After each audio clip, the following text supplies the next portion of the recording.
We're here on Real Talk with Gio, and with one of my great friends. You know, I never call you Gio. Huh? That's funny. No, you don't. No. Everybody else does. Everybody else does.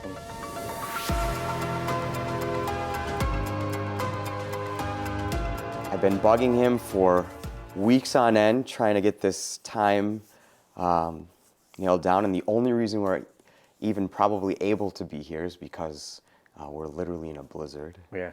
Yeah, so you can't actually leave the house. No, if you walk outside, you're going to die because it's Yeah. like 17 below right now. Exactly.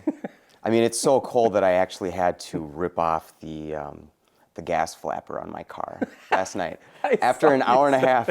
Well, no, actually, so here I am stuck at a gas station. I had a meeting in close to Lake Mille Lacs last night, and running out of gas, stop at a speedway, and I can't get it open. I can't get it open. I buy the fluid that is, tries to like de-ice, and I'm just I'm spraying it, nothing's happened, so I eventually crack it open and I just pour it on the thing, nothing's happening. I'm reading manual after manual on Mercedes-Benz, different years you and name dropped your car. What's that? Yeah. But it just so happens that mine is the only one that does not have a manual override. Like they just skipped this year. It's total bullshit.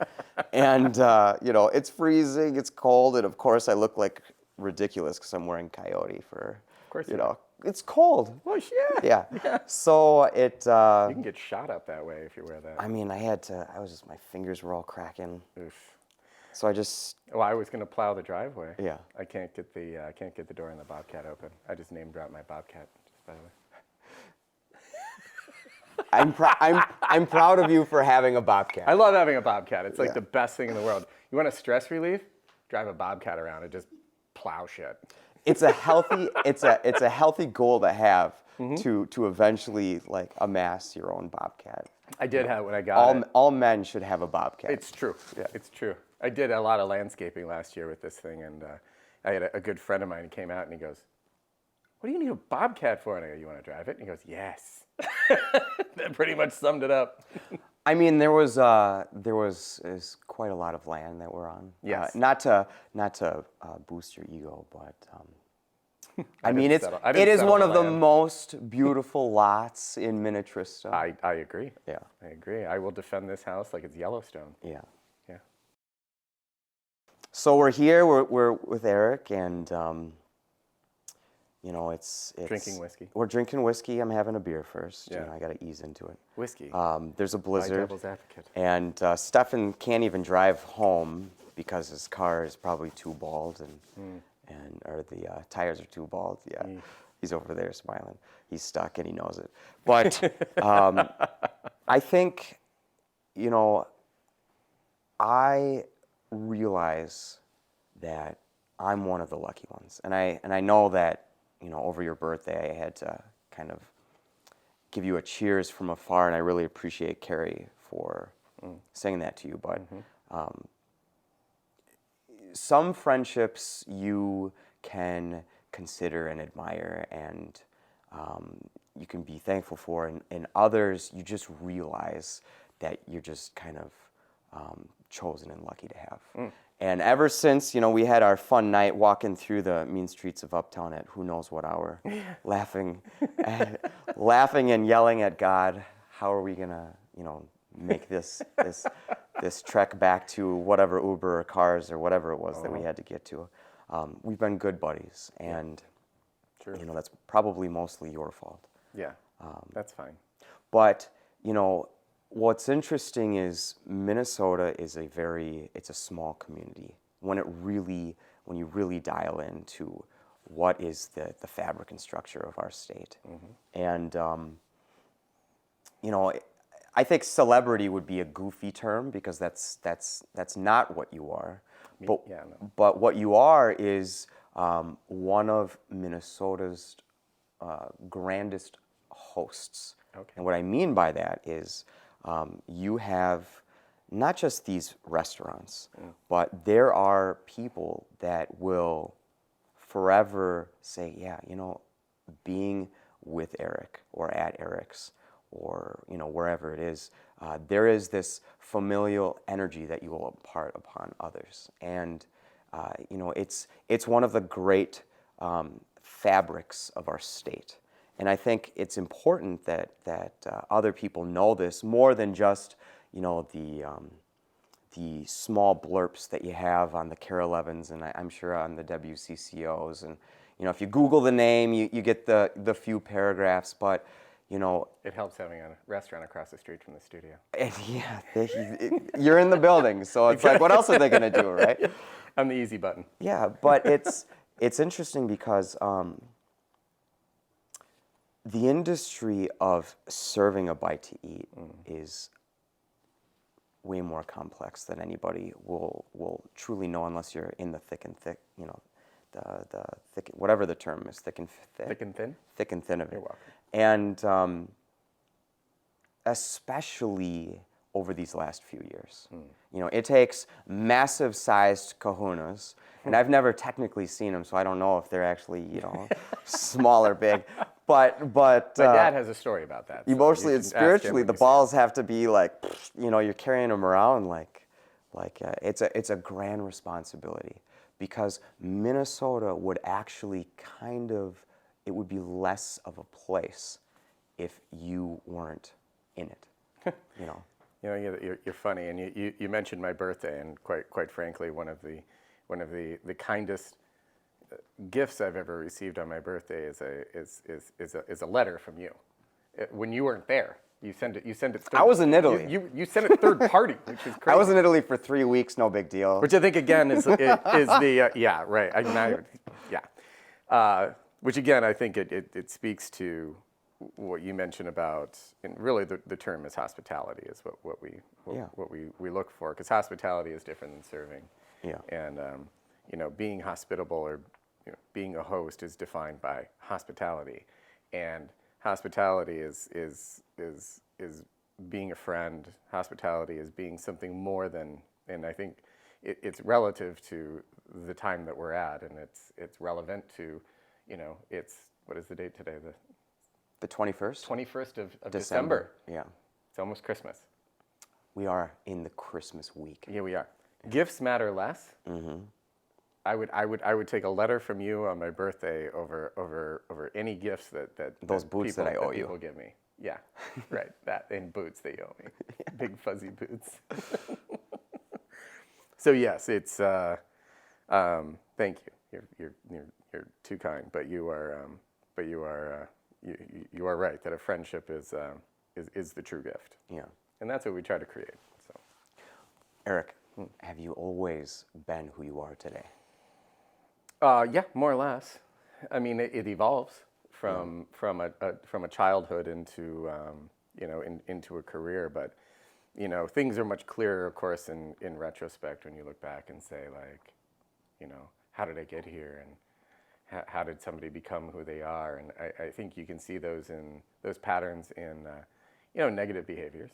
The children of abusive parents have a tendency to turn out a certain way. My childhood was very different than a lot of people's. I originally grew up in Washington, D.C. Mm-hmm. They're just outside in Alexandria and Arlington. And we moved around. I was born in that. So when you're in, nobody says Virginia.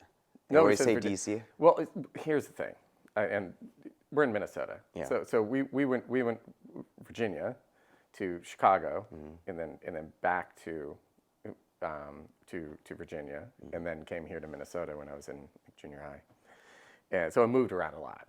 And the problem here in Minnesota is that, if I tell people I'm from Washington, they ask me what part. Like Seattle? So DC just eases the quickness to the next thing that needs to be said. Yeah. Well, then I would say Alexandria, and they'd be like, "Oh, up north on the lakes," and I'm like, "Ah, shoot." And then you say Arlington, and they think Texas. Sure. Then I would say DC, and actually half the time they thought I was saying British Columbia, BC, and I'm like, "Oh, for Christ's sake." So yeah, DC seems to be the shortest path to letting people know where I'm actually originally from. Sure. Yeah. And we were there when you were a child, or a kid, or a teenager, and then you came to a little bit of all that. And then I came here when I was a teenager, to northern Minnesota, to Grand Rapids, Minnesota. I graduated from Grand Rapids Senior High. And when I think of Grand Rapids, I think of whatever, close to Duluth, and it's cold, and it's not that busy, and it's... It was a culture shock, we'll definitely put it that way. But also one of the... Not to hate on Grand Rapids. Not at all. It's a great town and wonderful people, and that's what I'm about to say is that it was one of the greatest experiences of my life because the friendships that I built in that town are ones that I carry with me. I've carried with me through my entire adult life, and it really developed me again into who I am. Now, the interesting part about moving around that much is you're always the new guy. So I wasn't the biggest guy by any means. So sometimes there's a little bit of a competitive edge being the new guy. Always. Because you can always redo the story. It gets worse as you get older. Like, when you get into puberty, it's worse because of course then the hormones are raging and everybody thinks that all the girls want to go out with the new guy. I wish that were true, but it wasn't. But at least you had pretty girls. You should have seen the high school that I went to. That should not be said. They were nice. Nice. I was lucky to be amongst them. They had great All personalities. 5 of them. All 5 of them. Yeah, we had pretty girls. Mm-hmm. It's that northern. It's the Vikinger stock that was up there. Yeah, it was weird though. Moving there from the DC area to Grand Rapids was a huge culture shock for me. Was that because of Pop's job or what? Yeah, my parents are originally from Minnesota. My dad's from Thief River Falls. My mom's from Duluth. My parents live in Duluth now. Yeah. And it was they really wanted to come back to Minnesota. It was important to them. It's where their roots are from, and my dad was in the fortunate position to be able to sort of leave a firm and start his own practice. And my dad was a pioneer. He was even back then in the late '80s, early '90s. Eric, what's your pop's name? Gerald. Okay. Does he Jer. go by Gerald or Jerry? Jerry. Yeah. Okay. Yeah.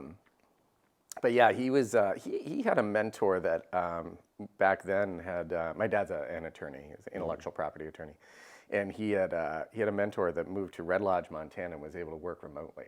Now, it's such a popular term to do these days, and my dad did it like way back then, and everybody thought he was crazy.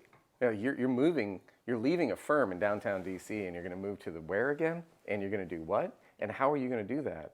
And he made a great success out of it, and got to live a life that he wanted to live. Crazy.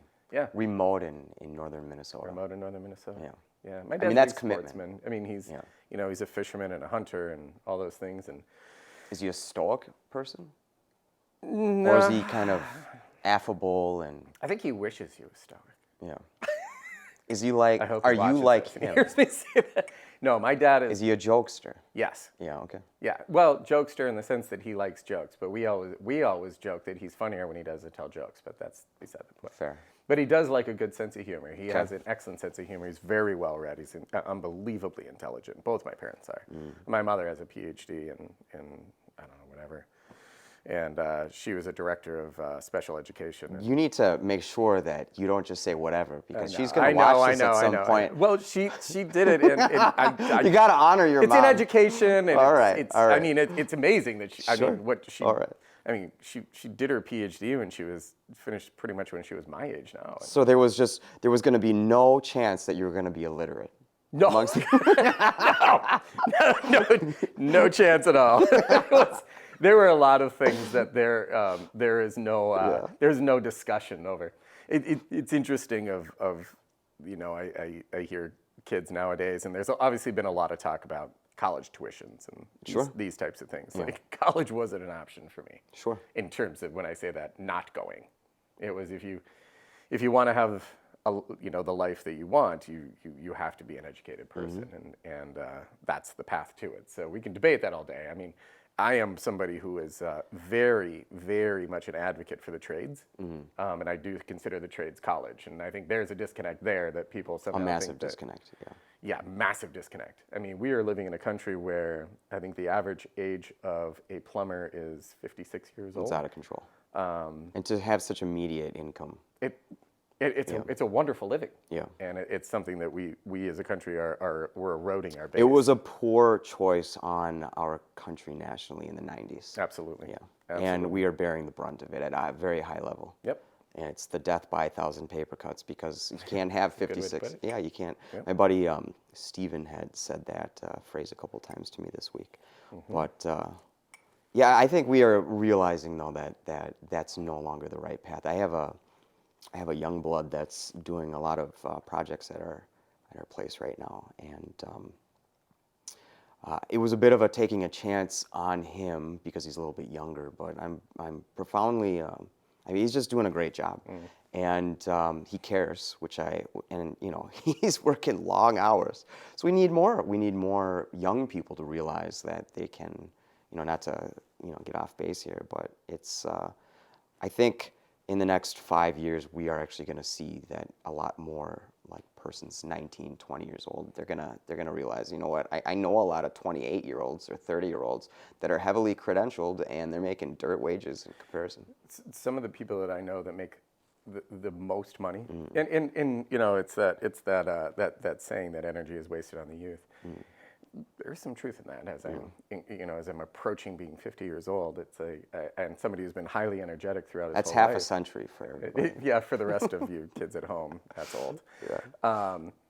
You know, I struggled through my 20s and my 30s, and I was, you know, I've always been an entrepreneur, and have been, you know, I started my first business when I was 23, 4, something like that, and you know. So basically what that translates to is I've always been broke. It wasn't OnlyFans. There was with my feet. You were taking, yeah, exactly. Yeah.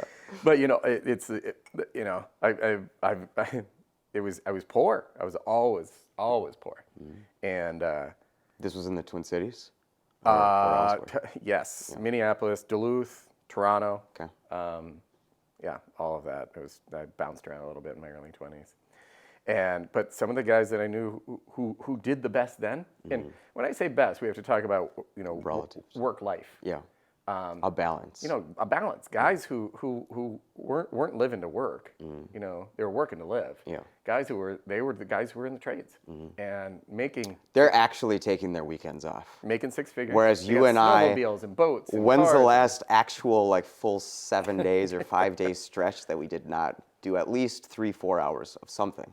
They're Years ago? you know, if Hannah was here, she would be laughing right now, Yeah. saying like, It doesn't not exist. not in the 10 years she's known me, probably. They actually take their weekends off. What a life. Yeah, they go ice fishing or go snowmobiling Yeah. or do whatever you can have. It's a hobby. healthier. It's healthier. Yeah, sometimes I look and I go, God, if I had a hobby, what would it actually be? My hobby doesn't need to be, I don't know, figuring out how we're going to make payroll next week. Yeah. How many people are on payroll now? Oof. Well, we just opened Chloe, which adds another. We had some healthy discussions about Chloe. We did. It's a great restaurant. The food's excellent. Yeah, it's been a different opening from what I've ever done before, which is challenging, but also I think in the end will be rewarding. But it's different. But company wide, I think we employ now close to 200 people.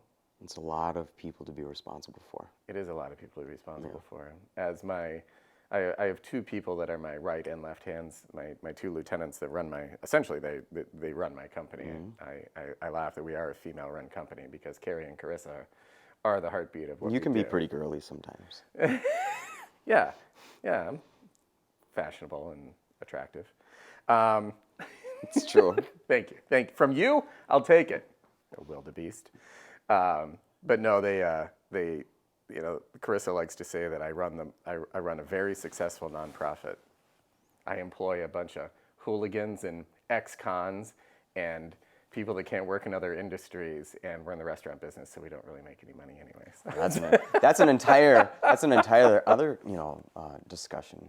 This idea that society needs to start realizing that we need all the help we can get. So let's stop casting so much judgment upon one another, which really was, right? The last 3 years, the last couple years, it just felt like it was just judgment after judgment.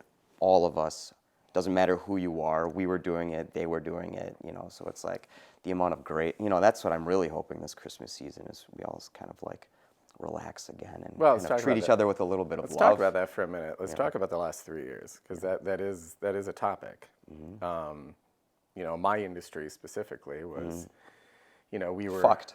Well, yeah, it's a good way to put it. Yeah. I mean, we're one of the only industries, us in the airlines, that were essentially, we were told you're not allowed to be in business. It's totally Now unfair. in a country that I believe is a democracy, that just seems absolutely absurd. And yet, we had big box retailers that were allowed to be open, and I'm very confused by that. You know, but Casinos. casinos, and it seemed like anybody who had the right lobbyists were allowed to be open, but that's a discussion for another time. What's more concerning about what came out Your of industry just doesn't have the money to put in the pockets of the necessary They don't. attorneys. Have you ever tried to get 10 restaurateurs in a room together and get them to agree on anything? It's either going to be a party and it's just going to be a little bit of Well, it's mischief. hard because you can't fit all Yeah. the egos into the room. Yeah. So that's a bit of the challenge. But COVID was such a challenging time, I think, more so for the mental health part of what we as humans have to deal with. We are social animals, and I think it's never been highlighted more than through COVID. Well, you can't isolate humans unless you know what the ramifications of that are going to be. The side effects that I think that we'll look back in 10 years when we can actually study what happened during those 3 years. Yeah. The real death toll of what came from COVID that wasn't actually COVID, the suicide rate that we witnessed in our industry was, we lost 5 people that were close to us last year, that all to suicide. I just lost a friend a few days ago to suicide. It's And very I haven't seen him in a long time. I should say he was a friend in my youth, but he had a large component of my life when I was a child, and it needs to be discussed. It needs to be discussed. And it also this desire to forgive, like they're trying to really push to like, oh, just, bygones be bygones and throw it under the rug. And no, that's actually not true. Like there's a certain component of what they did to certain industries that can't really be forgiven. They need to be publicized continually. People need to be reminded. It's not just the restaurants and all the ancillary persons that are working there, but it's the multitude of families in all of the industries that are serving the restaurants too. Right. And it's like, it was an unusual time in my life because I spoke to a lot of people that actually did start breaking down in tears on the phone. Yep. And prior to 3 years ago, those are always tears of joy. Yeah. But, they could talk about how the economy is ripping and roaring all they want. But I know a lot of people that were going through the darkest times of their lives. We had a very interesting run through it. And, I think the thing that it highlighted for me was, speaking on my career and back to your question of have I always been who I am. Yeah. The thing I value the most is, our relationships in life. And life isn't about money. Life is about the connections that we make with one another. Here's a dirty secret that nobody ever likes to talk about. You're all going to die. Every single one of you. Money is like running on a hamster wheel. You're chasing something that you can't take with you. It's the experience of the time that you have while you're here. And that goes back to the idea of hospitality and why I'm in it. Breaking bread together, symbolically breaking bread together, and then physically break bread together. So something that we're doing at Chloe. We bring it, when people order our baguette, we bring it out to the table, and it was a discussion about whether or not we use a knife to cut it, or we bring them a knife with it and whatever. And I said, I actually don't want that.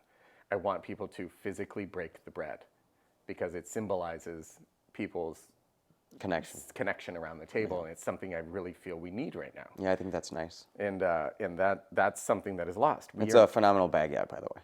Thank you. But we're not as humans. We're not supposed to be alone. We're not supposed to be isolated. We're a social being, and when people isolate that's when you need to pay attention. Pay attention to the people, your loved ones, and the people you care about. When they're because, quiet. Yeah, when they're quiet. Yeah. Something's going on. Typically, start asking questions. So many people are getting so quiet. Yeah. I'm not going to pretend that I didn't become less social also. I went inward. You know, I tried not to be, but I know that me and so many others, we just kind of, there was a little bit of feeling stuck, you know, and it is so refreshing to be out again and Yes. to eat with others. I remember the first time I went went to Mackenzie's downtown. They were one of the first to reopen when you could actually go into a bar. And I remember I was still living downtown at the time, and Hannah and I went in and we sat at the bar and we ordered a drink and ordered a burger, and it was like, this is weird. It feels weird because It was alien. It was alien. Yeah. It was just like, oh my God, this feels great. And it wasn't just you and Hannah feeling that. The No, staff felt that. Everybody, yeah. The people walking on down the sidewalks, like everybody was on edge for a long time. For a long time. Now, what's interesting on the backside of that is, you know, we in the hospitality industry, and there's this interesting new thing that has sort of begun to emerge, was there's almost a resentment from the guest side of the equation right now. And what does that mean? Tell me what that means. You know, a lot of guests, non-restaurant people, feel like they supported restaurants through COVID. Sure. And they did, so don't get me wrong on that. But now there's sort of that, it's a transactional relationship to a lot of people, where now that we're coming out of COVID, understand we are not recovered. We are so far from recovery, our industry, like much of it won't. But is that recover. regional in the Twin Cities? No, is that downtown this is versus nationwide. the burbs? This is nationwide. It doesn't matter where you are. It's just. I'll speak to one piece of that that a lot of people aren't talking about is of course there was PPP, which affected a lot of businesses, saved our industry, quite frankly. There were the EIDL loans that came out. And then there was the Restaurant Revitalization Fund, which many people heard about, good, bad, or otherwise. It was actually a very good program that was underfunded. The money came and went like. Yeah, it would have actually saved our industry. You're seeing a lot of closures happening right now. It's because we did not finish the RRF program, and the EIDL money, the Disaster Relief Fund, those are loans. Those payments started last month. Anybody who started, it started last month. That's why you're seeing, and I said this months ago. That's why the equipment is showing up on the auction sites a little bit more. You're going to start seeing restaurants closing, and people don't want to talk about it. It's embarrassing. Nobody wants to talk about closing their restaurants. It makes you feel like especially a failure. if you had it for 5 years, and yeah. We've been watching some of them closing that have been open for 15, 20, 25 years. I mean, there's the Great Mandarin Garden, Tony, in Eden Prairie, after 17 years, is closing his restaurant. Wow.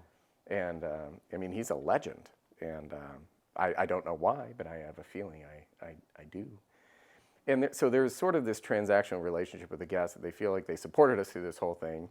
And So they're owed something unusual? Yeah, and they're coming in and they're not getting great service. I mean, we've all experienced this a little bit, that we are battling. I mean, we have lost 65,000 industry employees in just the Twin Cities alone. Wow. Through COVID. What do they pivot into? Well, they all Do we became know? realtors, buddy. Huh? So hopefully we're going to get them back as interest rates rise. But but yeah, a lot of people did pivot Just out as of a our death industry. Well, they had to. by it was another survival. paper cut right there. Yeah, well, kind of, yeah. Yeah. I mean, they went into other industries, whatever that may be, and they're in those now. So, you know, we're really finding that we're having to find younger, much less experienced staff, and we're having to invest in training a lot more than we used to. But of course, costs have all increased. Training is unbelievably expensive. Hold on. Are you treating this like the Cheesecake Factory, where there's a book and you're like making these guys have like a whole like course, and like No. they're coming in for 8 hours and they're doing the whole like menu training? Or? We did do that at Chloe, actually. Yeah. Yes. Good. Everybody there is very well trained. Okay. Come to Chloe and spend all your money because we train them really, really well. Well, We did. But, you know, all of our restaurants, we invest a lot in training. Stillwater, our Devil's Advocate store in Stillwater, we really faced some difficult challenges there with staffing. Yeah, but your staff was, when Sabrina and I and my buddy Tom were there, it felt like they were on top of it. You know what saved us in Stillwater? High school kids.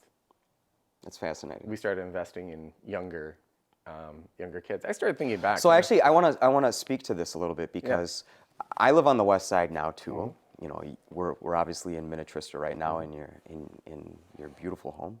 And what I've realized that's very unusual for here in comparison to the city is there are a ton of kids working in a ton of jobs out here. Yep. You know, it doesn't matter if it's the car wash or the fast food. It seems that in the city, most of the people at McDonald's are in their 30s and older. But out here, you'll easily see 17 and 18-year-olds everywhere when it comes to like a lot of these jobs. So that's interesting that you're investing in high school kids. Yeah, and I had a high school job Me too. You know, my whole career. Well, I thought back to, you know, when I was in high school, I had a job, and you know, I had people that believed in me, made me like a manager. Is that a video store, by the way? I worked at Radio Shack. Yeah, sweet. Both of us we worked in obsolete businesses. That's how old we are. Fuck, I am old. I know. But it was, I mean, it really led me into my career. I had somebody who believed in me when I was 16 years old, gave me keys to a store and said, you know, don't fuck it up, pretty much. And I'm still friends with those people, by the way. They moved to Florida, and I still talk to them fairly regularly. And but I would never want to talk to my Radio Shack manager again. Just so everybody's clear. I believe you. Yeah. But we, in Stillwater, we started investing in high school kids. Well, when we were managing in Broadway Pizza in Rogers, my management company was running it before we gave it back to the franchisees. You know, part of our turnaround for that store was managing high school kids, and that's where we got the idea. And it was funny doing this in Stillwater, and I had to go in. We had a serious problem in our kitchen, and I started bringing these kids in, if you will. Are you having them work in the back too? They want to. Fascinating. Very interesting too, because that's a big pivot. Like over the last 10 years. I have two girls that are high school girls. They were 17, just turned 18, and that was part of the discussion: is do you want to go to the front of house now that you're 18 because you can serve alcohol and you know? And they were working on our line. Back in the kitchen. They'd never worked back there before. And, you know, both of them commented that they're like, I have a little social anxiety and I kind of like it back here because it feels like family. And I'm like, interesting. It's true. I don't think I ever would have used the term social anxiety when I was in high school, but that's different. The word didn't exist when it didn't exist. But it's great that these are attractive girls that are working in the back of house. Like they could be out in front and making great tips and whatever, but they want to stay in the back. And but the one girl in particular, it struck me. I was in, and I was filling in to help on the line because it's all hands on deck in our industry when you have to. So I'm cooking. She comes in, and she's excited, and she's talking to somebody else, and said that she'd gotten her college acceptance letters. And I was like, oh, good for you. Like where are you going? I don't mean to be a jerk, but I was kind of thinking like. Where are you really going? So I'm used to my usual people that work in the back of the house. She's like, oh, well, you know, I did my safety school at the U. If you say Yale, I'm gonna. My parents, well, close, Cornell. It's a pretty good school. Yeah, she's like, I did my safety school at the U because my dad wanted me to go there and whatever. But yeah, I got into Cornell, and that's where I wanted to go. And I'm like, you'll be fine on the pizza line. I think you got it. But it also, you know. I think about all. Do you think it was a like just like we all wanted everybody to go to college in the 90s? Yes. It's this limiting belief that younger people in the United States are just incapable of high stress. I mean, even the social anxiety component of it, like, you know, I've worked multiple restaurants in my life. I'll play devil's advocate here just a little bit. See what I did there? Yeah. Is every generation has said, what's the matter with kids these days? Yeah. So how do you actually... Is it... Yeah. I mean, I am such a believer in our youth. I think that I think that our youth right now is doing the job of what my and your parents didn't finish. Why are we still talking about race in America? Because our parents didn't finish the job. I mean, it should have been done long before that, but let's be quite frank. I mean, the civil rights movement in the 60s should have slammed the door on it, and we should have been done with the conversation. They got distracted in the 80s with money and pop culture. There's a lot of caste Yes. in the 80s, yeah. Yes, and the divide got wider. It should have been done, and I do believe that this generation is finally going to fix the problem. Because they're being intentional about it. They're being very intentional about it. We're finally going to put this to bed, and we're going to be able to thank the youth for it. Because the youth, you and I grew up in a generation where it was like, oh, Grandpa said a bunch of racist stuff at Thanksgiving again, and it's like, oh, that's just what they're like. This youth is a My babcha was racist, so it's just Mine was I don't want to pretend like. But this wasn't. generation, Yeah. they're not putting up with it, even with people that are older than them. They're not being just be respectful of your elders because they are your elders. They're not using that as an excuse. They're holding them all accountable and changing the conversation. I have a lot of faith in our youth, actually. I think we're going to be a better society for them in the end. I think that they are hardworking and willing to do everything, but they are totally disinterested. I shouldn't say totally. Many younger persons are disinterested in being on the phone. But I also understand that communication styles change, and if nobody wants to be on the phone anymore, then it's kind of an irrelevant skill set or communication manner. But have you noticed there's a new trend? What's that? In the youth, which I think is very interesting. There's a lot of chatter about it, and I've been seeing it physically. Yeah, I don't know. Tell me what you're... Kids with flip phones. Really? They're bringing them back? It's becoming fashionable to become more analog, essentially? They're ditching these. Oh. Well, those are problematic. I mean, I'm on mine on Twitter all day long. It's just the reality. Right. Yeah. So these kids are seeing that the phones are degrading our society. Some of them. There's got to be outliers. You know, I think you're referring to outliers. Yeah. Of course. But I think it is becoming more of a trend that they're looking and seeing that how do we manage this thing to not take over our lives? Yeah. Which I know for a fact that I'm addicted to my phone. So my mother's addicted to her phone, and she's 80 years old almost. Does she know how to video text yet? Sorry, Mom. Doesn't know the degree, doesn't know how many years young, you know. Yeah, I'm not doing I just want to know if you call her Sorry, mom, mother, or her. mommy, you know? Because she's 75. Sorry, Mom. Yeah. If my mom doesn't get one FaceTime a week, I am like paying for it. Her husband will start to text me like midway through the week. Listen, like, can you please call your mom? She feels like something's wrong, like you're ignoring her. It's just remarkable. Like if I don't get that My parents are these unbelievably independent humans. Sure. They're from one another or just life in general?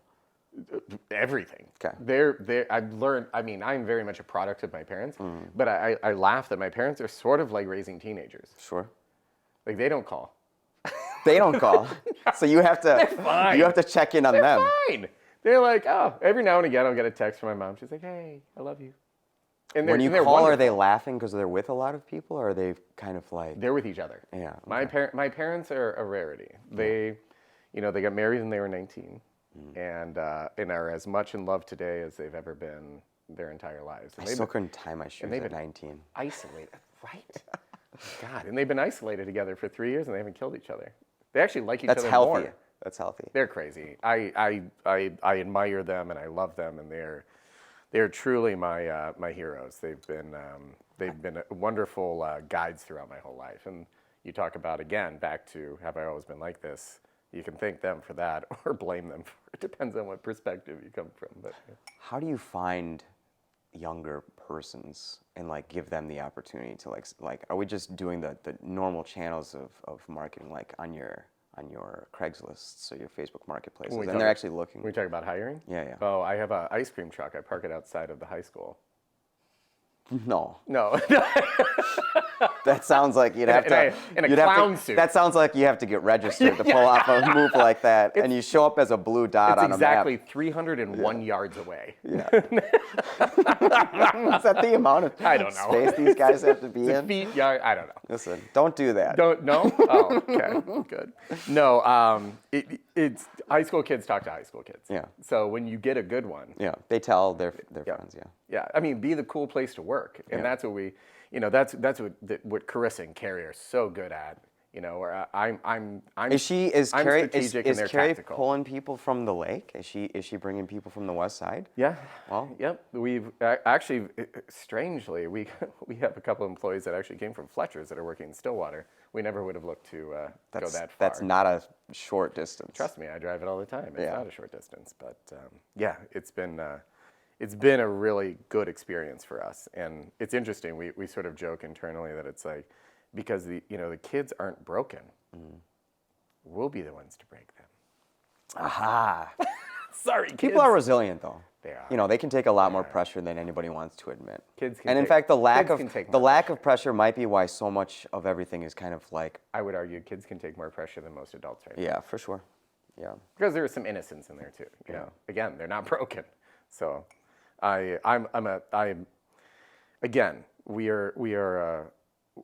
we are relationship-based species. We're social creatures. We're social creatures, but that also translates into our company. That's part of our core values in our society is, that we value the relationships in our employees that actually take the time to work for us. We want it to be a fulfilling experience. The last thing I want is people being like, fuck, I have to go to work today. That's the worst thing you can say to me. It happens. It does. Some days I don't want to go to work either when it's 17 below out and snowing, for example. But It was a tough day. it was a tough day. It was a tough day Stefan all the way says he around. may not even get home. He's gonna have to camp here. We have like There's enough bedrooms. We have here. like 7 bedrooms. You can see. So, what was the first introduction into the world of eateries and restaurants? Did you start My as, first restaurant job? Did you start as a waiter? Yeah. Yeah. Yeah. Where? Well, my first serving job was at the Heartthrob Cafe in downtown St. Paul. Where's Heartthrob? It was in the World Trade Center. Where's the World Trade Center? Well, now it's the Wells Fargo Tower. Ah, okay. So 7th and Wabasha. Sure. Yeah. It was a 50s themed cafe. Is this back in Tommy days or no? Yeah. Okay. Yeah. What he means by Tommy days, by the way, is I went to St. Thomas. But yes, it was in my Tommy days. It was also a restaurant that we served on roller skates. Fuck. I didn't see that coming, did you? I mean, Now we wore roller blades. kilts and Does that make shorts. it cooler? It was roller blades. Well, I wore, yeah. You could I don't wear- know you if could- that actually is cooler. I don't know either. Because You back could- then, you could I wear roller want to skates or say that roller there was a lot blades. of neon, or did you pull There was off? a lot of neon. Yeah. Yeah, but we was 50s themed. Rollerblades is a Minnesotan company, by It the way. is, it is. what a We yeah. Zubas and rollerblades. Guys live out west here. Do they? Yeah, they go to back channel a lot. Yeah, That's interesting. nice guys. I mean, I had rollerblades. I had one. Of I the can't first really, pair of I rollerblades. can't really imagine like bringing a couple, plates out to a table on rollerblades. Believe I mean, it or that's not, tricky. It's easier. Huh, really? Yeah, because you just stack your plates and then you just push off and you just roll. Did you fall? Yeah. Did you make a mess? Everybody else. Everybody. I have a scar over this eye to this Really? day that I remember we had It was called Heartthrobs, Heartthrob. and it was rollerblades. yeah. Okay. But there the Gosh, was your hair long? no. Okay. But the swinging doors. I don't know. It was like the 90s. I had like a flow. It was nice. Okay. It was had a little wave. You probably smelled like coconut or something. That Probably. was how it was back then. I think I looked like one of those kids from like one of those 90s Yeah. whatever shows. Okay. Yeah. Yeah, like 90210 or some shit. Did you live on campus when you were going there? I did. The first year. Drive or bus downtown? We took the commuter bus. Ah, okay. Yep. Yeah. Yeah, because most of my degree program was actually based in downtown. Got it. which is the MBA campus. But the interesting thing about that is that that campus, which was brand new at the time, it was only one building. The entrepreneurship program was based there. But it's funny in that sort of 4-block chunk of downtown Minneapolis, I finished my undergraduate degree. I ended up getting one of my more beneficial restaurant jobs. I worked at a place called Tiburon that was on 12th and Harmon. Which What was it called? Right there, Tiburon, Spanish for shark. Okay. Later, I lived a block away, basically in Loring Park. I lived there for, like 12 or 13 years before I moved here. That was actually where I took you out of there. I'm quite proud me out of there. I'm quite proud of it. And I own a restaurant a block in the other direction to this day. What do you do? What do you do in the car on these long journeys? It's phone calls and podcasts, I'm sure. Yeah, actually, I get a lot done on the drive. Yeah. Surprisingly. You're focused. Yeah, because You're welcome. I get, thanks, Geoffrey. But yeah, I do make a lot of phone calls, which is good. Yeah. It is beneficial, but yeah. Loring Park has gotten a little hairy. You could say that. Just to be a little polite about it. Well, that's to say that it was Disney World before. Yeah. Okay. I mean, it was spicy before. Spicy. Yeah. It had a tint of. Can I tell you my favorite? Extremely late. I mean, Can I tell you my favorite Loring Park story? Sure. Okay, thanks. Did you ever go to Erik the Red when I had Erik the Red? Of course I did. Okay. Yeah, of course you did. You look great in a kilt. So that's part of the story. So we had finished a Vikings game. Honestly, though, the energy at Erik the Red was phenomenal, and it's a loss. It's a loss to downtown. And can we just be honest? It is a loss to downtown. Absolutely, it is. And whoever owns that building, what a mistake that is. Again, a personality mistake. They misjudged me at a high level. I didn't know how to communicate that to them. That we were doing a great job, and we were. It's just every single game I get texts from people. I went to a Vikings game a couple weeks ago, which, by the way, interesting season. But I went to a Vikings game a couple weeks ago, and I sported the kilt, and it was crazy. I had 3 people just stop me in the hallways and tell me, they're like, "Oh my God, we miss your bar so much."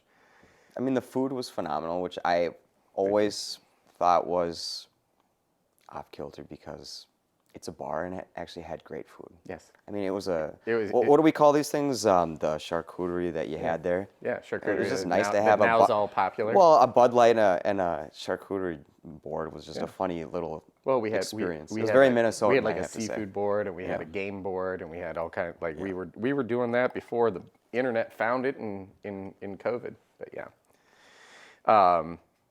Yeah. What's there? Is it just? It's empty. It's just dormant. It's empty. I can't believe they haven't reached out to you.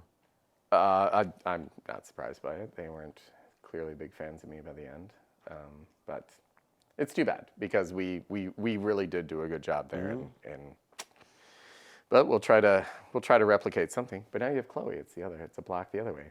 Now we'll be a French sports bar. A French sports bar. Are there TVs at Chloe? Yeah. No. Really? Yeah. I think, the food is nice, and it's been a week. I've heard that the traffic's phenomenal so far, even though we're this close to Christmas, which is surprising. Oh, and the weather's been just terrible. And then the weather is a joke, but we're couldn't have picked a worse week to open. We're Minnesotans. We can deal with 2, 3, 4 feet. I mean, this is the reality. I know. But it's how is Chloe actually doing? Well, it's been a week. Yeah. So it's hard to say. Are we having fun with the people there? Which people? All the people. So let me describe me opening Chloe versus opening my other restaurants. Sure. So I have always been independent. Mm-hmm. I don't have investors. I don't have a group.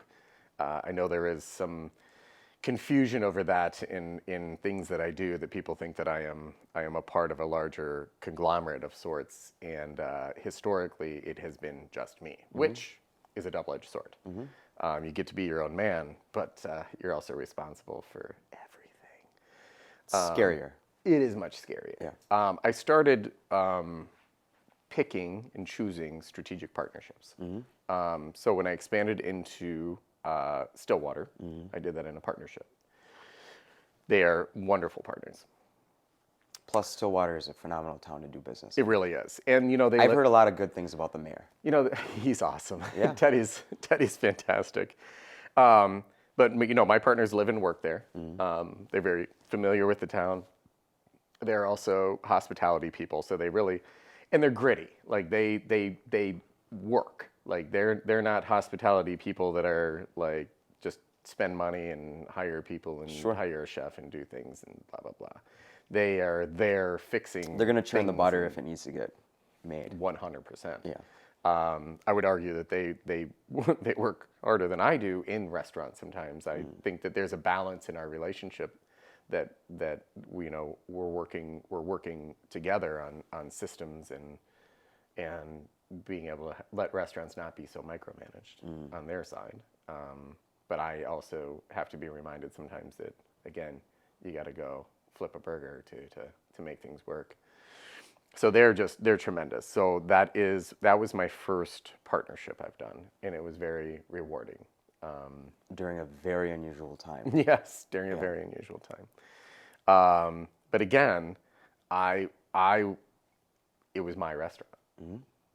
They asked me to come there. It was my concept. It's my restaurant. It's that. And so we were very much in control. And they were good partners in the sense that they were supportive, but also they wanted to stay in their own lane. Chloe is different. So this is the difference between, I like to say, I've made a bunch of independent films, and I've done pretty well with them. Yeah. Okay. This is the first feature film that I'm doing, and by that I mean we were going down one path. We were trying to buy some other restaurants, and the chef at Chloe, which is Vincent Franco, who's a phenomenal chef. We discussed with him about coming on and taking over these other French restaurants and us rebranding them to be his. The deal fell through at the last minute. But is this Richfield? No, this is it's 50th in France and St. Paul. Okay, yeah. And so we were confident that the deal was done, and to the point where he quit his job and went on a sabbatical to France. And when he came back, we were going to have it all wrapped up and things were done. The space where Chloe currently is, we were looking at it for something else, one of my concepts or what have you. So it was a little bit of a compromise in saying, sorry, the deal fell through. However, what do you think of this space? So again, it's sort of, it's like pitching a lead actor. It's like pitching Brad Pitt. I just compared Vincent to Brad Pitt, but whatever. But it's like pitching Brad Pitt and saying, he's not quite as handsome. They're close. Yeah, they're close. I can't see Vincent ever doing a Fight Club situation where he's, No, he's scrappy. Yeah. He's scrappy. So, but I mean, it's one of those where it's like, hey, listen, like, let's go do this one. Sure. And, if you do this film for me, we'll go do this film for you over here. Yeah. And give you, another thing. I do have to say, though, it's nice to have French downtown again. It is nice to have French downtown, but I also have very, very little control in this project. How does that feel? It's bizarre for me, and it's uncomfortable for me because I've always been in control. So I'm essentially like an executive producer on this project, and it's not not bad. Though. But remember, producers and actors are constantly yelling at each other, and sometimes the movies are awesome. Yes, correct. And so we are going to produce something great, and sometimes like passion and all these sorts of things, right? Like I think that Vincent and I are probably the most passionate people in the project, and hence why we have a tendency to butt heads sometimes. Which just means that phone calls are fun. They're spicy. Most people, my assumption is you're not having a cup of coffee after these phone calls. You're probably having, what do we have here? Bourbon. Yes. Yeah, or wine in his case. If he'll let me pick the wine, but he won't, so that's fine. But Vincent, let him pick the wine for God's sakes. I mean, what's the harm? He's French, man. He's French. Yeah. No, he is very he's strong-willed. He's opinionated. He blames it on being French. It seems like a cop-out to me, but that's fine. But I wish Polacks and Polish people could do that. Listen, I'm an asshole because I'm Polish. That's not how we are, you know. But what he does do very well is he needs to vent it, and then he gets it out, and then he comes back later and says, okay. And it's So you just need to give him 3 minutes then. Kind of, yeah. Well, that means you guys are almost married. Yeah, I guess that's a good. We produce great things and we argue a lot. So yeah, we're practically an old married couple at this point. That's cute. Okay, but going back in time. Yeah. Rollerblades. Okay. Yeah. So I was a roller waiter. So yeah, that's blowing my mind. So what happens, you know, because it's a lot of steps to go from you're serving, you're wearing rollerblades. I have this image in my mind. Yeah. It's we could dig out some photos, I'm sure, somewhere. But. Yeah. So how do we jump there? And then who was there a figure in your life between that date and your first restaurant that was instrumental or kind of brought you up? Or? No, so in some ways, yes, some ways, no. Because we all have someone that gives us chances in some things. We do. Well, my family has been the most supportive of me throughout all my harebrained ideas and you know, crazy steps into different industries. But you know, I was there. I was working at the Heartthrob when I was in college, as you mentioned, and it was funny. It was they needed a bookkeeper, and so I started doing the books for the restaurant. Really? Yeah. At Heartthrob? Yeah. Interesting. So I was serving, but then I also started doing their books, and I had to do their payroll, and I had to do all this stuff. I mean, it was crazy stuff that I had to learn. I knew nothing about. And it gave me a taste of how a restaurant works. And you know, it's funny. A good friend of mine worked there at the time, Jeff Farrell, who I went to college with. And I remember people asking. They would ask both of us because Jeff was in business school, as was I. And is that the Haskell's people or no? No. Oh, okay. No. And they would ask Jeff, like, you know, is this your dream? And he's like, yeah, someday I want to have a restaurant of my own. And they'd ask me that same question. I'd be like, absolutely goddamn not. If I'm in the restaurant industry when I'm past 30, please shoot me. I'd be dodging bullets right now. And the funny thing is, Jeff's out of the industry, works for like Medtronic now. I'm like, how did you end up at Medtronic and I'm the one in the restaurant industry? You wouldn't know what to do with yourself at Medtronic. Oh my God, I'd kill myself. It'd be terrible. It is the right industry for me, don't get me wrong. Yeah. So I actually, when I graduated from St. Thomas, I did an internship my senior spring. I didn't want to, and it was again, I'm a entrepreneur student, so my capstone professor came to me and said, "Hey, there are these guys. I think you should go just do a little internship with them." I'm like, oh, "Why?" And they owned a clothing company, and I said, all right. So, and it was Zuba's. No, I'm just kidding. No, I wish. Yeah. I wish. So I went and I did this internship, and I go to St. Paul, and I go to this shitty little warehouse space, and their internship basically was me in an attic, cold, like in the middle of winter, with no heat. They made mittens and scarves and sold them in kiosks at the mall. Okay. And they wanted me to do a physical inventory on all of their stuff. That's miserable. The attic. So I was in basically a tear-down building in an attic with mittens and hats on, with like you can see your breath, counting pairs of mittens, and then putting that in an Excel spreadsheet and showing that to them. Like, you were subjected to slavery. Yes. I'm like, this is the worst goddamn fucking internship. What am I learning? Nothing. How to count? Yeah. I already know how to do this. Yeah. And for some whatever goddamn reason, at the end of it, they offered me a job. And I'm like, sure. So I took this job with them. It was like an abusive relationship. It was horrid. However, I learned just an absolute ton. Interesting. They were a startup, and they were a fast-growing startup, given the industry that they were in. They were in the garment industry. I mean, we took them from being a cottage industry with sowers in, Benton, Minnesota, whatever. It's up by where your cabin is and stuff. Up north. Yeah. And I mean, in a little tiny, sewing shop that I built this model to expand them out of that. At the time, you're talking, this is the mid '90s, mid to late '90s. NAFTA, it just became a thing. So free trade amongst Mexico and Canada became Lots of good, lots of bad. Yeah, so I created this model of like, we weren't big enough to do China or Hong Kong. We weren't selling enough to do that, but I built this model to say, hey, we can start, producing our product via NAFTA and Mexico. Actually Canada. So think about the timing on that. So we're talking late '90s. Okay. Hong Kong was handed over back to China in '99, right? So there was an interesting phenomena that happened in Canada. So I moved to Canada in '97, '8, something like that.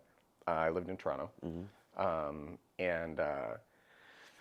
so I opened my first bank account in Canada at Toronto Dominion, aka TD. Oh, TD Ameritrade? So, well, that's what you know it as now. Yeah. No one's heard of Toronto Dominion or I didn't TD. know that that's what it stood for. Yeah, Toronto Dominion. Yeah. So at the time, Canada had a policy that if you were, keep in mind, Canada is part of the Commonwealth, as was Hong Kong. So Canada had a deal that basically, if you were in Hong Kong, if you want to become a Canadian citizen, you bring $200,000, you deposit it in a Canadian bank account, we give you citizenship.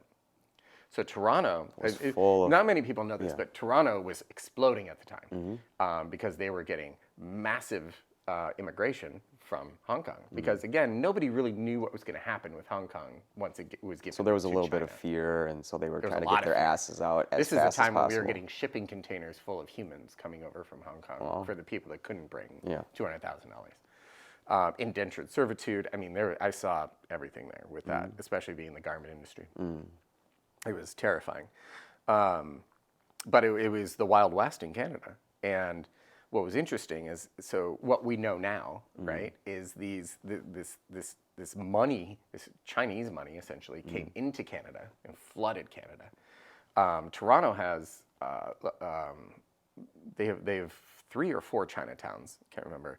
But there's a suburb out of Toronto that literally has a Chinatown that has like 200,000 people. Wow. I mean, it's insane. It's not a few blocks. Yeah, if you want great, it's a massive. If you want great, like, true, authentic, like Asia, it's where I learned about dim sum and every like Toronto is an amazing city if you want to eat Asian food.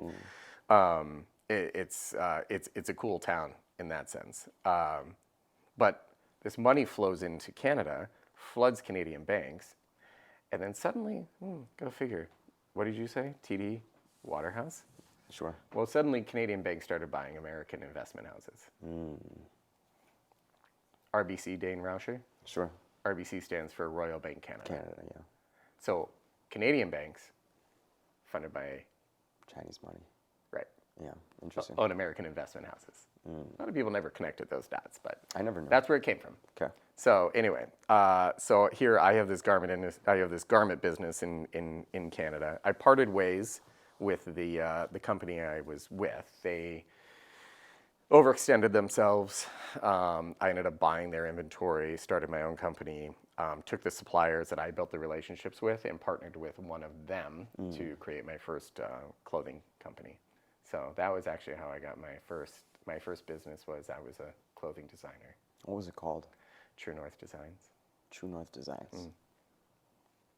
Yep. So we create. I was a Jackets or sweaters or I was a designer of women's outerwear, sportswear, and accessories. You're welcome. Yeah, I did that for a while until I got deported from Canada. That happened. They deported you. Yeah, they did. Turns out they really frown upon you working in Canada without a work permit. It's almost like America. They don't frown upon that in America. Yeah. Are you kidding? I know. They used to. I know. God, they treated me like a Mexican. They sent me south of the border. Jeez. I was like, don't you know I'm an American? And evidently they don't like them. So yeah, I had to come back home and continue to run my company from here, and I did for a while. In the meantime, I had also gotten married, and very briefly, and got divorced very quickly. So I was kind of in a weird spot. And I like her. huh? Or is that's Carissa? Or no? Oh, that's not. No. Oh no, way No. before that. Oh my gosh, yes. Oh, were you and Chris ever married? No. Oh, okay. No. Sorry, And Carissa. so I was kind of like, eh. And I really just wanted a distraction. You know, I had to move my company, and I'm still trying to make it work, and I was, whatever. I had these great ideas for it because there was this whole new thing with the internet starting to happen. Gosh. And Don't date yourself too oh much. my God, I had so many good ideas that if I knew then what I know now, it'd be totally different. But anyway, I was like, you know what? I need a distraction. I need to go do something. So I hit up a college, my old college roommate, who was living in Duluth. I moved to Duluth from Toronto when I was deported. And I said, you know what? You're working down at that old Chicago down in Canal Park. Why don't you give me a job? I'll work a couple days a week. And he's like, sure. So That's a big life pivot. I went there literally because it was like I needed something else. You need distraction. I needed a distraction, Yeah. and I was trying to rebuild and rebrand my company a little bit and figure out the direction we were going to go with it next and how we were going to produce. And me living in I love that old Chicago. all that stuff, right? Yeah. So I said, all right, I'm going to do this for about 6 months and make some extra cash. It's good. I bought a house in Duluth. It'll be fine and whatever. And well, that 6 months that I was going to work there, I am still on that plan. This is now 20 years later. It's been the longest 6 months of my life. So I've been in the restaurant industry ever since then, ever since I decided to make this 6 month decision to go work at Old Chicago. When was coming back to the cities? That happened in a brief relapse Yeah. to go work in the garment industry. So I didn't leave the restaurant industry. However, You just wanted to rekindle that. No, I realized that the one thing I didn't know about the garment industry was retail. So I'd never worked in retail before. I went straight into manufacturing. I went straight into production management and logistics and all that kind of stuff, and then design. And I realized I really know nothing about merchandising. So I immersed myself into, at the time, who I thought were the best retail merchandisers in the industry, and they were, and that was Abercrombie and Fitch. So I got a job with Abercrombie. They were opening a store in Duluth, which they hired me on to be a manager for right away. Did you have to spritz yourself? Oh yeah, Fuck. fierce. I know it well. They're very good at their People jobs. don't They're know. very good at their jobs. Yeah. And then they transferred me to Minneapolis. This was when Abercrombie and Fitch was Oh, they were at warm tones, lots of wood. It was actually, they were beautiful stores. Gorgeous. Yeah. Oh, you have no idea. They were like lodges. And the quality of the clothes was phenomenal back then. I will tell you, they to Like this quality day, wool and stitching and everything. the lessons I learned in that company, good, bad, or otherwise, are takeaways that have affected my career as an entrepreneur in the restaurant industry and the hospitality industry since then. They were the best. And you're right, the stores. They were beautiful. Wow. They really invested in those stores. I And- mean, the molding, the Not just that. The was shelves. It was the Yeah. expectation of us as a staff on how we maintain the store. Mm-hmm. So from cleanliness to, cleanliness. I actually haven't been in a retail store since. I mean, this was when Early 2000s. Yeah. Yeah. So, in its golden era. But I haven't been to many stores since then that were like that. Like it seems like that era is completely over. I don't Until you disagree. get into like a little bit more of a luxury brand. It was amazing though. But and I think that's what Abercrombie did is they bridged the luxury brand to the discount brand. Sure. And we would go around to every day we had this checklist. You had to walk lights. I mean, if you had a regional or a DM or somebody walk in, you have And a a light bulb out, was, yeah. Game it. over. Yeah. Yeah. How you stack your shirts, what we call roadkill, which is like lining up the seams Sure. of a shirt so it's a perfect wall. I mean, that was the expectation. Perfection was the expectation. There's nothing wrong with that. No, I think. And translate that into the restaurant industry. Like, that's what I took it to, is our spaces need to be something like that. We would go into an Express or something like that, and I would, there was such a difference between an Abercrombie store and like an Express. Sloppier. Sloppier. Yeah. And just not as well managed. You know, simple things like lights are out. They're there's talking dust to in the each other corners, too much. all those things. Yeah. Abercrombie was very good at what they did. They still are. I mean, quite frankly, they just kind of lost themselves a little bit. I kind of think this is representative of a lot of companies right now. Is there's too much like free reign. Yes. And Yes. there's the loss of militarism in all things is kind of problematic. Yep. We almost need to get back to those In many ways, regimented. discipline. Yeah. Yeah, I learned a lot with that company, and as much as I, quite frankly, hated working for them, I learned just an absolute ton working for them that affected my career long term. So I am thankful for it in the long term. It was not a fun time working there. And then I immediately went back to the restaurant industry. So they were the ones who transferred me down to Minneapolis. Mall of America or Southdale or where? I was at Southdale. Yeah. Okay. Yeah, then the mall. Yeah, and we opened Hollister stores at Arbor Lakes and all kinds of things. I got to be it was a fun part of all kinds of things. And then I got married again. That lasted another very brief time, and I stuck in the restaurant industry. And I so kind of those interruptions were things that led me to just being like, you know what, I'm going to take another 6 months off and just get it out of my system. Multiple marriages can be healthy. They- My dad's on his fourth. Well, I've held it too. Well, I think once you're beyond two, then it just kind of becomes a hobby. He has set up franchises. I love Debbie if she ever sees this.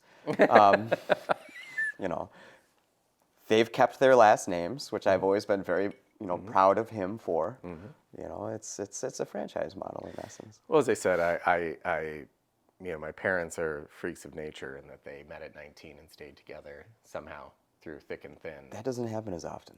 That It's never- actually that quite. never It's actually happens. quite nice. And they actually like each other. Yeah, that's nice. The crazy part. That's nice. Some days more than others. I have to check him. So you were saying you have to call your folks more often than they call you. Well, I have to call my pops more often than he'll call me. And he's just partying in Florida too often. See, that's I it. understand why they go, why so many Midwesterners go, because there's always yelling, laughing, and Minnesota screaming. South. It's Minnesota South. Yeah, it's unbelievable. You know, I can't keep up with them, to be completely honest. Mine either. My dad's out plowing and doing. So he called me last week. They were supposed to come down. He's got COVID. The guy's been isolated for 3 years and has all the boosters and all the things, and then he got COVID. And I'm like, oh, for fuck's sake. Well, it just shows what. That didn't slow him down. No. He's out on his tractor plowing the yard and Good man. yard. Jerry? Jerry. Good man. Yeah, big Jerry. Yeah. Does he ever come to the restaurants? Oh yeah. All of them. He goes to the. Does he eats? Yeah, he's very sad that he wasn't able to come to the opening of Chloe, but it's the first opening he's missed. My dad never missed a thing when I was a kid. Sports, whether I was in theater or band or sports or anything, my dad was at everything. He always made a point to be there. Were you an on? Okay, your sister. Where's your sister? What is she like? She lives here. She lives in Apple Valley. Okay. So it was interesting. She finished high school out east. The year that she went to college is the year that we moved to Minnesota. So she started college at Clemson. Okay. Good school. And, Phenomenal school. Yeah. It's kind of, it was unfair to her is that, she, from where we lived, Clemson was, it's like going to maybe Iowa, right? I mean, it's not that far south. Sure. And It's still a good school, though. yeah, but I mean, close, but, whatever. Yeah. And then we moved to Minnesota, which is not close at all. And she liked Clemson, actually, quite a bit.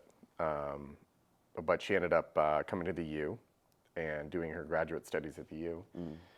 Met her husband, and got married and stuck here because he's. Do they have kids? Here. Yeah, they have 3. Yeah, okay. 3. Yep. Great kids too. They. I didn't get to know them a lot when they were kids. My sister and I don't. One day they'll be 17, 18, and maybe they can start. Oh no, they're older. Once they turned 17, 18, they started kind of coming around. I got to know them a little better. Yeah, okay. So, these are always fun for me, where I get to ask too many questions, and someone's actually willing to answer all of them. For you, buddy, whatever. What's that? For you, buddy, whatever you want. I'm an open. Plus, it just gives me a reason to be out here and Yeah. on these giant couches where I feel like, I almost feel 5 feet on this thing, They're deep. And Dogs love them. Yeah. Actually, this is You fired. it's a really horrible thing, but somebody once told me, like, don't be a landlord if you can't kick them out on Christmas Day. And I was like, It's true. That's a Sad, but it's true. yeah. I mean, yes. I mean, there can be problematic people, and they go out of their way to push and push and push, and they keep saying that they're going to do something, and they don't. So, Yeah. if you don't have the heart to do that, but that's the same thing with being a business owner of any capacity. It's like, I'm sure that I learned something from another person. Be slow to hire and quick to fire, which is an interesting thing to just. I'm really know glad about. you said that because Yeah. that is so relevant for discussions that I had today, actually. Yeah. With regard to some of my people, I value my team. My core team is. I value like I said earlier, I value relationships, and when people are. I'm not looking for, not one of those who's like, I'm looking for loyalty and they've got to be, I'm going to brand them like You don't want Yellowstone. sycophants? Right. But there does come a point at which you do have to choose. Mm-hmm. And there's always a better job out there. There's another job out there, I guess, put it that way. People will figure it out. And what our goal is to provide jobs and to be an employer in a place where, I'm not going to say the money doesn't matter. Money always matters with your job, but I want it to be, you spend so much time at work.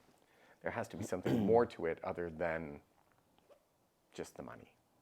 And I can say that about being in the restaurant industry. When people ask me about getting into this as an industry, because it is a sexy industry, it seems cool. There are easier ways to make a living, like pretty much every other way, but it's a very, very difficult industry. There's a lot of layers, and there's a lot of action. Yes. And I think it does take a certain kind of character or person that thrives on the intensity of it. Yes. I You actually can't be in love it for the money. You Yeah, can't be in it for the money. I mean, there's a social component. There's a little bit of, I shouldn't say this, not with you. I should say this with another person when I say it anyway. There can sometimes be an incestuousness to a restaurant where everybody kind of, it's probably the wrong term, but there's a certain amount of love amongst the staff. Yes. And Yes. you don't find that in many other industries. Almost none. Not to the same degree. Yeah. You know where you see it is there's a reason they make shows like The Office, Sure. right? Yeah. That's as close as it gets. Yeah. But that's never how offices are. No. But that's always how restaurants my are. mom always hated The Yeah. Office because she's like, my office is nothing like that. I'm like, Yeah. nobody's office But is like restaurants that, are like But that. restaurants actually are like Yeah, that. very much so. There's a reason that restaurant workers all like marry each other at the end of the day. They marry each other. There's a lot of dating. Well, let's just go all the things that happen pre-marriage happen. Yes. There's a lot of Eskimo sisters and brothers. And Very much so.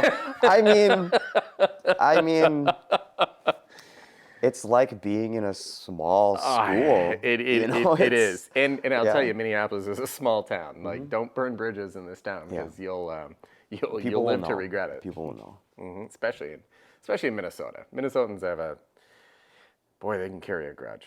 Oh. Yeah, they're a finicky bunch. I'm not a Minnesotan, so it's although I've been here my whole life. I am too now. But I'm yeah, not I mean we are originally now. so. But there is It is culturally different. Unique. Minnesotans love routine at a high level. Yes, they do. And if you fuck with their routine, they will end it and they'll never go back. And I know, like, I can't, this is one of the reasons why I think restaurants are, it must just be such a battle because, if you don't provide, I can't imagine owning a restaurant and ever wanting to change something on a menu in Minnesota, because I can almost imagine like the emails coming in, like why did you get rid of this or something like that? Yeah, It's true. It's true. They are. Well, I think that's a reason that Vincent is as successful as he is. yeah, Is that his restaurant that was around for 14 years. yeah. He's best known for the Vincent Burger, which is ironic when you think about that he is a French chef. My good that friend his best Brad known thing is a Meyer burger. told me that he was looking forward to, A Vincent having Burger. yeah. Everybody yeah. loved it. He said he was there all the time. Yeah, when it was many around. were. It was my favorite I never was restaurant. there. I can't envision the space. I'm a little bit younger, so it's I don't even remember where it was. I was right across the street from where Devil's Advocate is now. Yeah, okay. Between Brits and Devil's Advocate. Now it's like a Caribou, Einstein's, whatever. But it was a tremendous restaurant. It was my favorite restaurant in town. Yeah. So it is legendary, even if to no one else but me. But it was great. It's an unusual part of downtown being on the Far East like that, because is there actual like walking traffic there?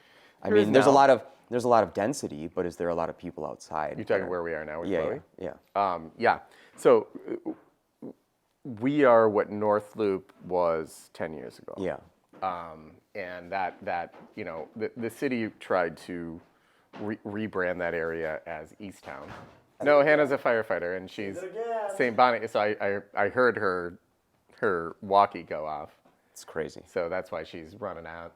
It's funny, she's been doing this for a while, and she goes on these calls and whatever. And there was one day she had to run off and get on a call, and so she's gone, and I had to run down the street, and it turns out the accident that they had to be on the call for was just down here. So I'm trying to get to like the gas station and driving up, and there's an ambulance there, and the fire trucks are there, and everything's there.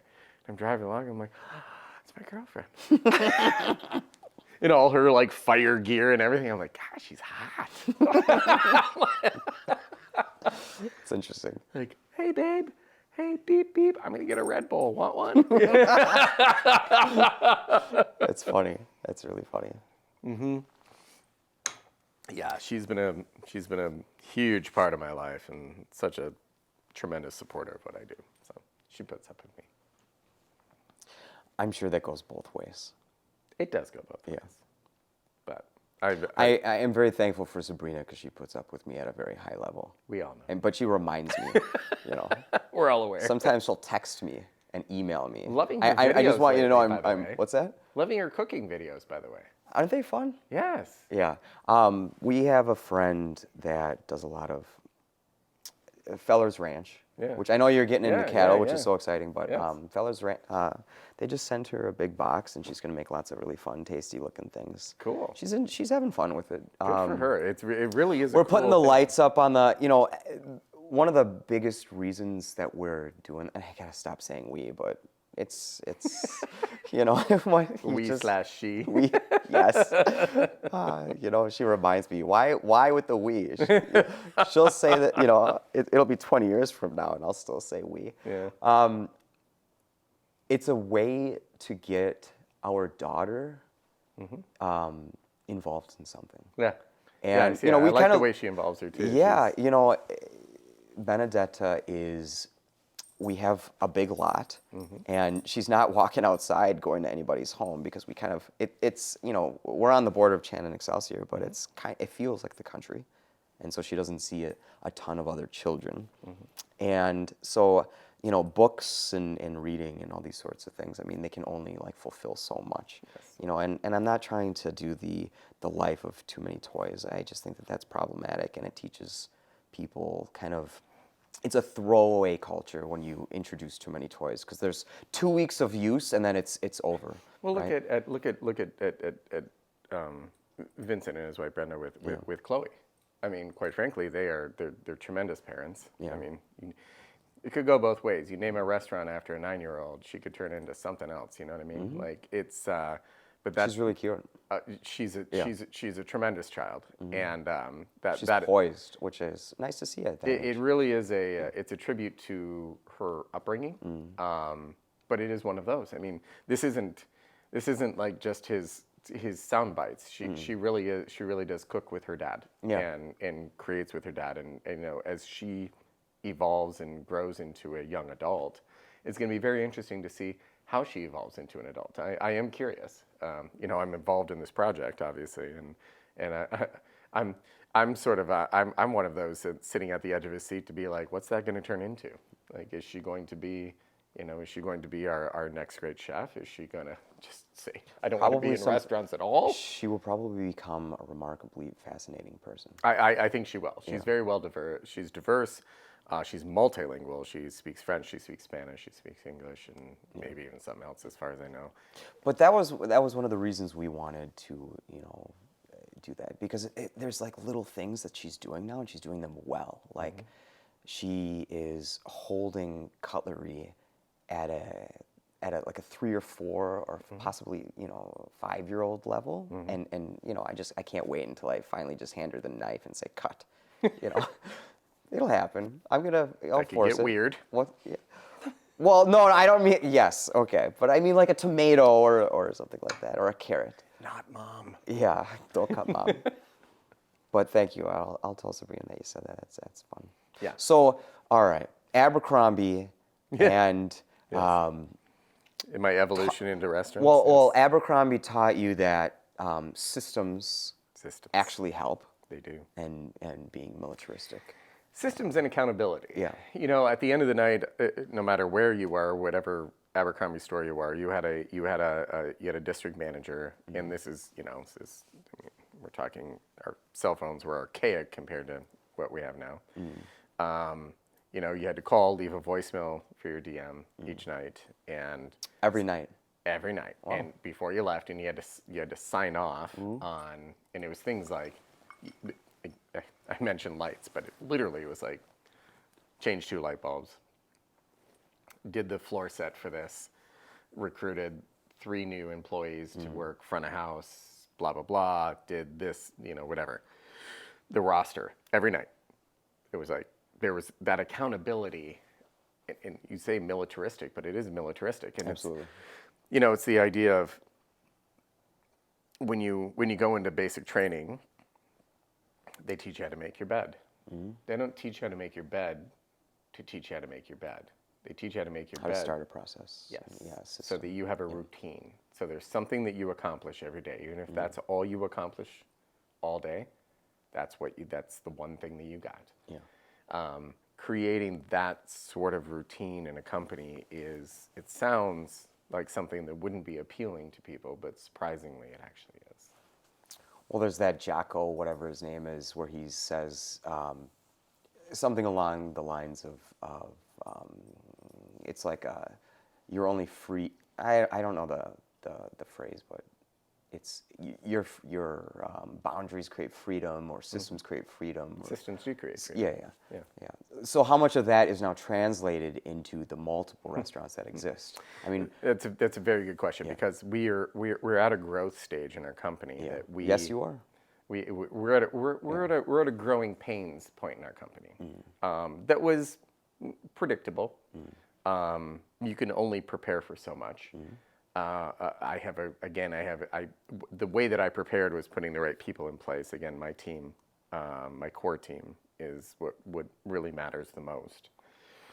So now we are having to create those systems for who we are. That's identifying corporate culture, how that translates out to our hourly employees, how that translates to the guest, what our values are. We know all these things, but how do we communicate that effectively to now our partners as well? And like any relationship, there are boundaries. So now that I have to manage relationships, setting boundaries is important. How often do the partners call? That's the question. out of curiosity, or It depends. Yeah. Well, now I have. or do they just want to shoot the shit and just say, "Hey, how's life?" and then, or are they really checking in on everything? Well, I really have. I mean, I'm now again as somebody who's been an independent restaurateur as long as I have. I have 3 partnerships currently. One is just in real estate, but two are crucial to actual to operations. One is a set of operators. The other is a more diverse mix of talent, operator, and how would I put it? Professional services, a lawyer, basically. They don't call that much. There's more calls on the more diverse mix. The operators are people that typically will stay in their lane, and we it's like tasking. Like, is this, you're doing this one? Great, we're going to do this one. We have Joseph's family restaurant in Stillwater, and my partners in Stillwater more or less run that. Josephina's? Joseph's. Joseph's. Yep, it's been there about 50 years. Okay. We sell a lot of pie. Where's Joseph's? I should know this. I don't know where this is. It's on 36. It's right down from Devil's Advocate. Okay. It's a great store. And we bought that last June. Okay. And my Stillwater partners, they really do handle all the operations on that. I do very little with it. But I trust them to the point that it just runs. I mean, they handle it. Sure. And they trust me to run Devil's Advocate. Sometimes I think they do a better job, but that's okay. But then this relationship in Minneapolis is new with Chloe. So everybody's learning their role and learning their lane. But if you're going to keep expanding, which I know you will, yes. Minneapolis is just going to be a phenomenal teaching scenario or event. Minneapolis. And I actually think it's going to do quite well. Yeah. Because downtown needs French. Yeah. And downtown needs life. And there's a lot of people living downtown, and they all miss being out and about. I like to tell people whenever anybody outside of downtown is very critical of downtown Minneapolis right now because of everything that's happened over the last 3 years. And it's not really downtown, it's uptown that has the problem. 100%. Downtown has been fine for the most part. It's not scary. I feel quite sympathetic to the people that are owning anything it's also in a big uptown city right now. Yeah. I like to say, like, you're a big city. We're the 13th largest city in America. Now people go, 13th largest. I go, all right, let's start listing them off. New York, LA, Seattle, Portland, Chicago, Houston, Atlanta, Miami. It doesn't take long to get to 15. Sure. Okay? Or 13. Sorry, 13. We're there pretty quick. We're a big city. Yeah. But all these other cities, you talk about Miami's actually smaller than Minneapolis. But Miami, you go there, if you're traveling from There's a lot of money down there. From Minneapolis to Miami, you're like, ugh. I see people with their backpacks on the front of their, and they're walking through the city. It's a big city. Yeah. So is Minneapolis. Like, crime. Big cities have big city problems. have excitement. Let's call the crime excitement from time to time. It's big city problems. Yeah, of course. Yeah. Crime is a problem that you manage, not a problem that you solve. Going into It could any be better urban managed, though. environment, you have to be a little more kind. You have to be city aware. Yeah. So if you say you're avoiding Minneapolis, it's like saying that you should just avoid cities in general. Yeah, sure. But that's the people that are saying that. I find it's predominantly happening on social media because whenever you go downtown, it's lively. Yeah. There are more people than you'd expect, and Yes. and the loudest people in the comment section, they're all living in Anoka. This is not like any judgment to Anoka in any capacity whatsoever, but it's like, why are you yelling at the people in Minneapolis if you haven't been there in 4 years? Well, so it's Hannah's on the fire department, and they do things with neighboring communities, and there's a guy she tells a story about recently that he's in Watertown, which Watertown is. What's Watertown from downtown Minneapolis? 45 minutes? probably 38. I mean, not far. I love Watertown. Let's see where this goes. Lakeville is just, the same for the most part. He is Small town. He has never been to Minneapolis. Okay. This And is a grown man. And he's shitting on it all the time. All the time. He's See, like, I would that's, never. that's nonsense. I mean, there are some, I mean, there's been multiple times now in the last few months where I've been at a cross light and 3 people have just zipped right through a traffic light. And to me, I mean, that never happened before. Now, Uptown, I also will say, will come around. Yeah, of course, because all these things do. There's too much population there. There's too many people paying really expensive rent to live in Uptown. It will rise again. Absolutely. And whether or not I mean, but it'll rise again a lot because Minnesota has something that's quite remarkable, is we feed the country. Yeah. And a lot of our jobs serve feeding the country. So no matter how problematic the economy gets, Minnesota's kind of always going to be, at the very worst, okay. Well, so let's break it down. Is that Minnesota is probably, I mean, it's right in there as one of the greatest places you can live in the world. I think so. I'm Erik Forsberg, and I'm running for governor.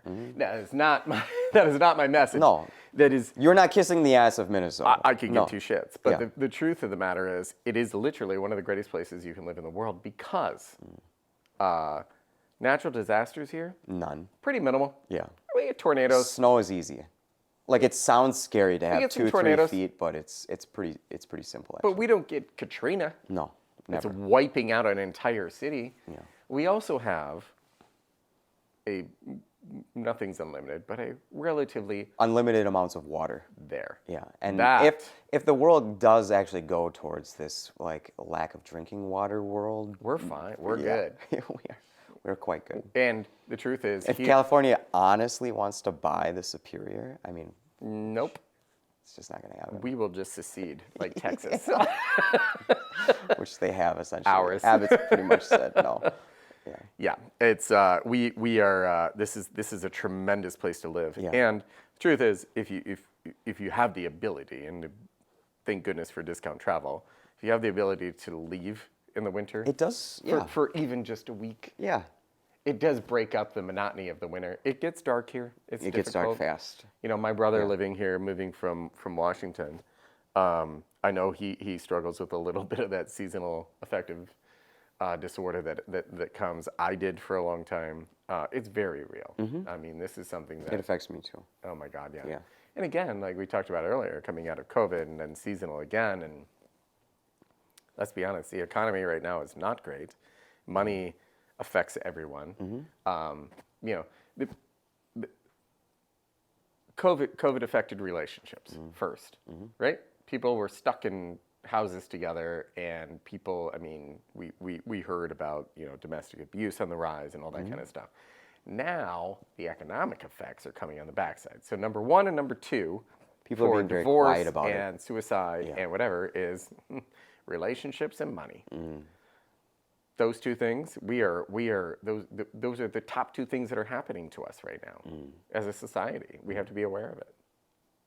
There is, you know, I don't come from a Minnesotan family, and so I've always had this kind of third party looking in kind of relationship with a lot of the people in this state.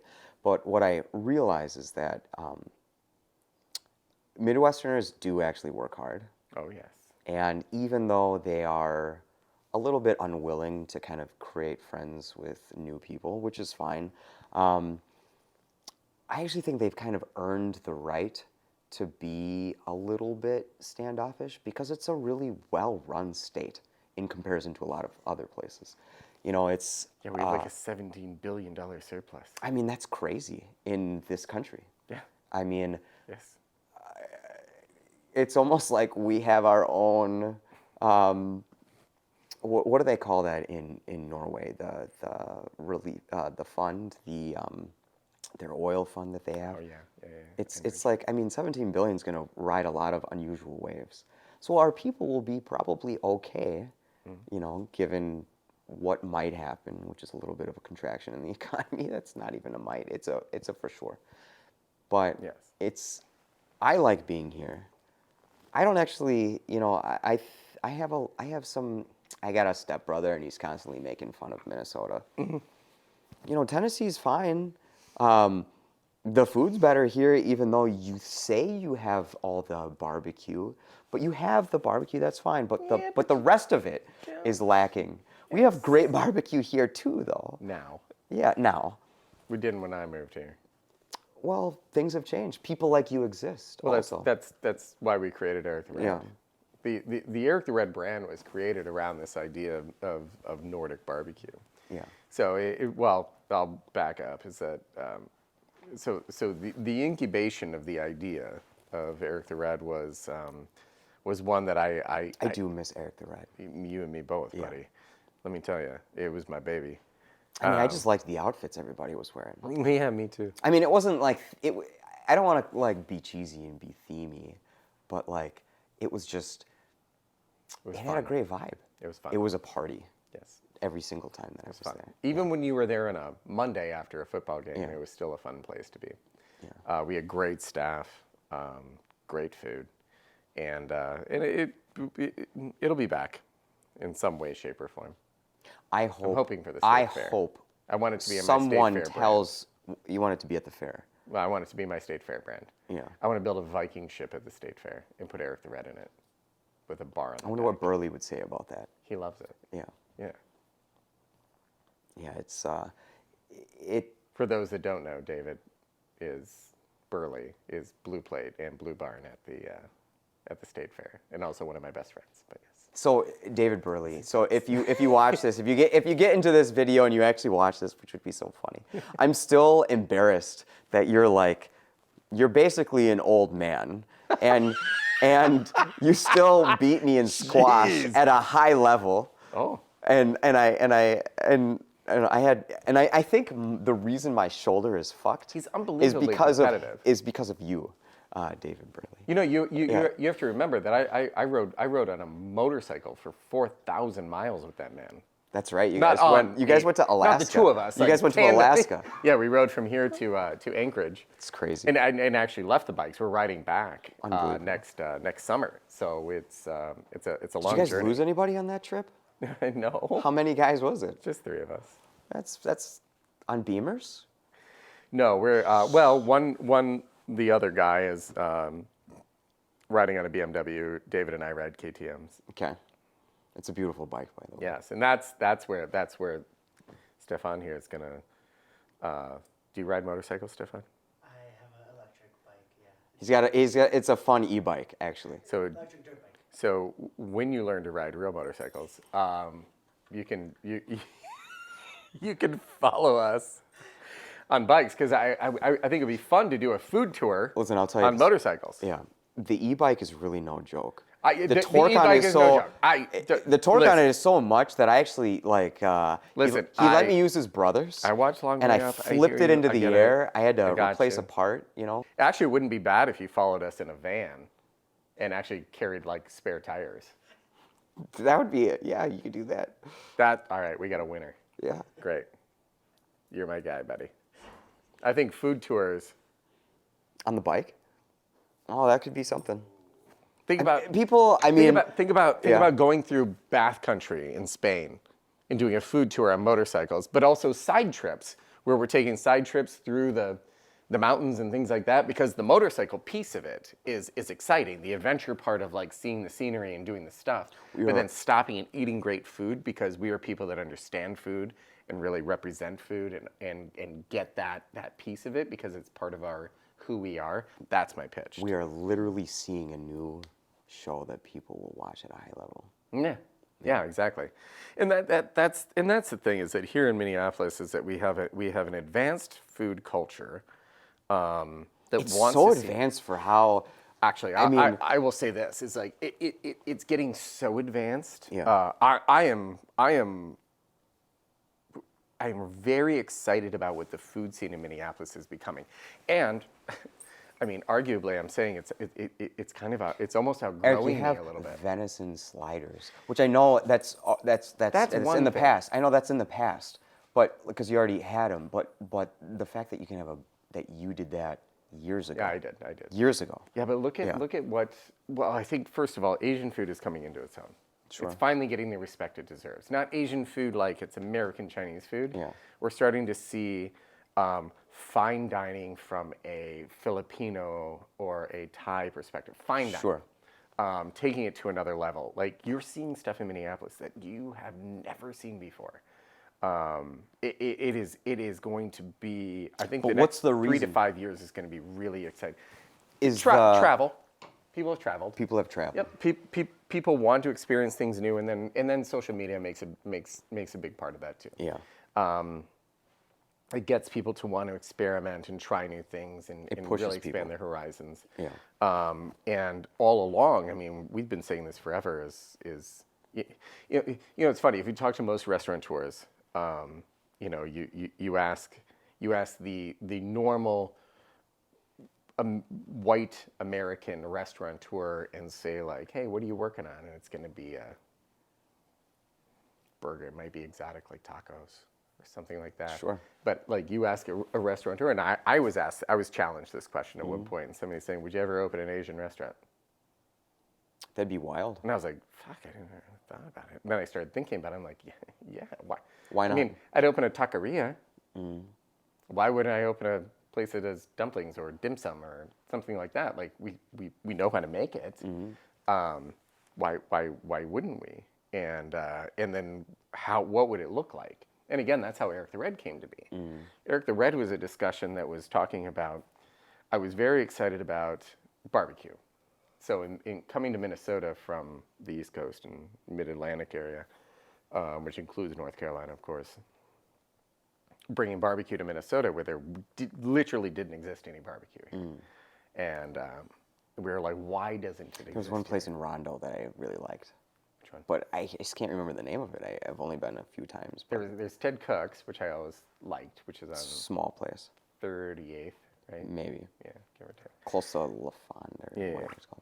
So I just, we just didn't have a barbecue scene here. And it's like, why didn't I exist? And this was a conversation over a lot of whiskey, by the way. And we started talking about it. And it's, first of all, Minnesota never was a part of the slave trade. No. That's a huge part of it. Obviously, what we know as American barbecue came up from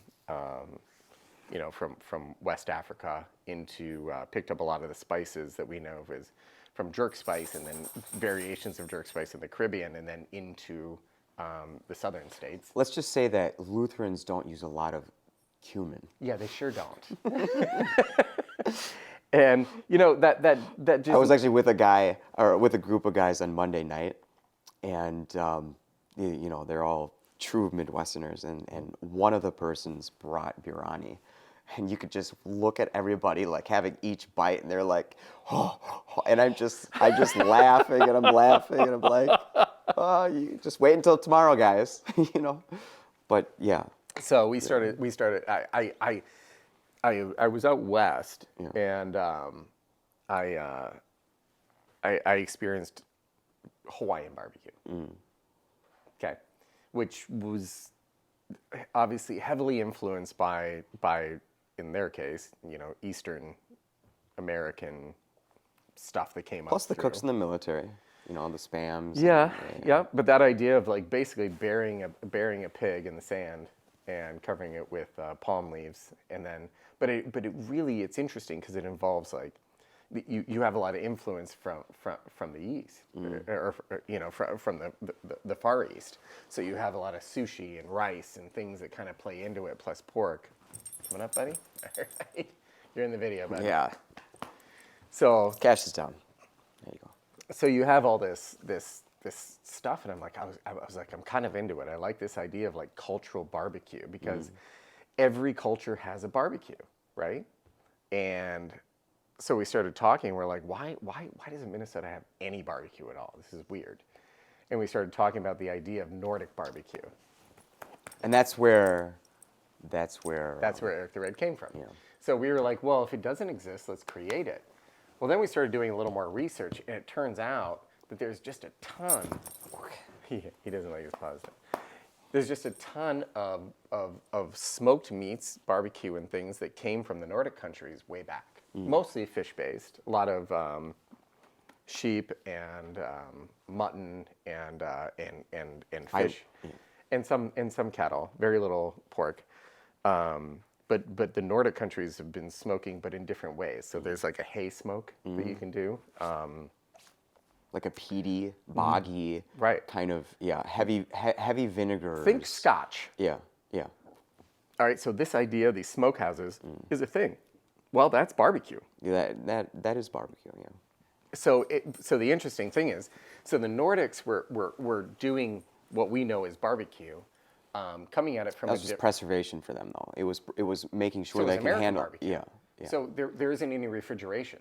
So the southern states were smoking and curing meat because we didn't have any refrigeration to be able to keep the meat. So you have to smoke it and cure it. The Nordics had a limited growing season. So they had to smoke it and cure it so they had food to eat throughout the winter. So it's interesting, you're coming from two different perspectives to come to the same conclusion. That's where Erik the Red was born. That idea of like, well, let's create what Nordic barbecue would have looked like if it had ever existed here in Minnesota. So that's why we have like our white barbecue sauce, which is like a horseradish base. Sure. Because the one thing that they don't use in their cuisine is something like a cumin. Yeah. or cayenne pepper. That doesn't exist in Nordic cuisine. But what they use for spice, believe it or not, is my dad who actually came up with this. I was struggling to add heat to barbecue sauce. There's not a lot of peppers in Norway. No, so my dad was like, try horseradish. I was like, that's genius. Basically, your wasabi. Yeah. Right? It's the Nordic wasabi. Creates the heat without being the heat. And that's where our white barbecue sauce was, where it came from.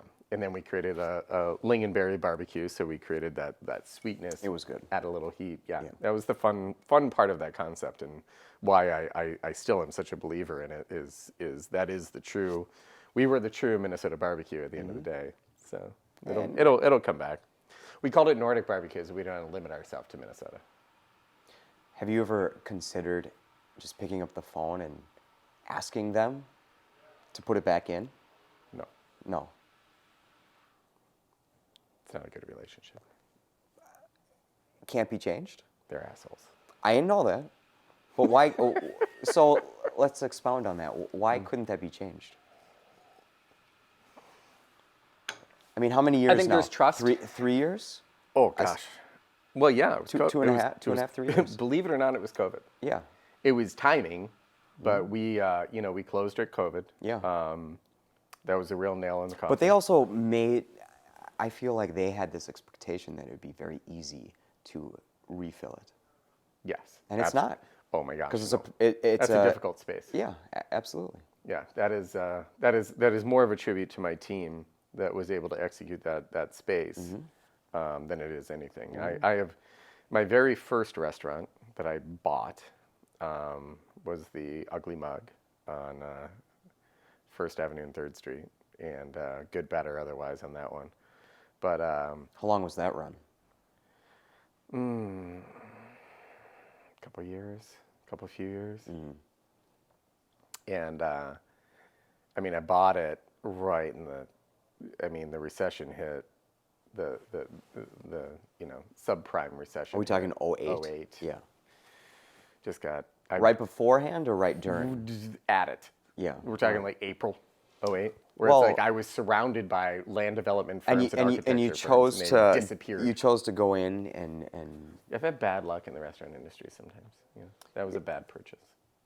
a bad purchase or a courageous purchase? Oh, it's courageous as fuck, but at the end of the day, I still consider it one of my greatest successes. Because although people argue with me a little bit on that, because is that let's we be survived honest, it.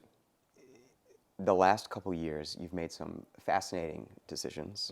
Stillwater, twice. I wouldn't have been able to Twice make them in had I Stillwater. not lived through 08, honestly. A cryptic scenario in Victoria. You know that has not. We'll see what happens there. I have high And Chloe, expectations, yes. and you know these are in a relatively short amount of time. These are probably your biggest moves, also. Yes. Which is fun to see Yes. and play out. Where I think a lot of people right now are unwilling to make the big moves. Also, I went all in the last couple of years. I Yeah. mean, we are going to see. I mean, the term is go for broke. I mean, Eric, I kind of think that like one of your greatest characteristics is the lack of fear, right? Goes back to what I said in the beginning. Yeah. We're all going to die. So why not? So why not? Right. I mean, be smart about it. Make good decisions. Yeah. Don't hurt other people.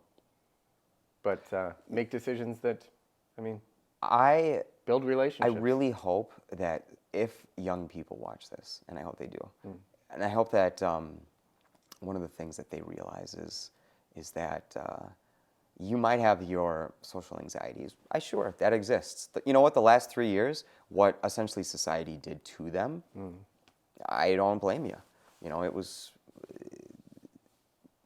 Why would you be comfortable around other people if you were essentially forced into a box for 3 years? Yeah, in your right? developing years. But you know, mortality exists, right? Like we do have this time, this short journey.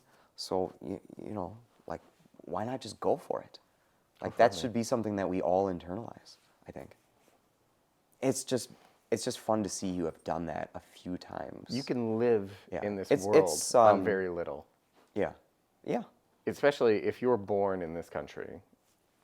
It helps. It Really helps. You're already ahead of the game. 100%. So you don't need a lot of money to exist in this world someplace with very little. And people are willing to help also. 100%. Which is something that a lot of people will never realize because they're unwilling to ask for it. I think that's the other thing is, you know, this social anxiety that a lot of these youths have right now. I think they think that nobody wants to help them.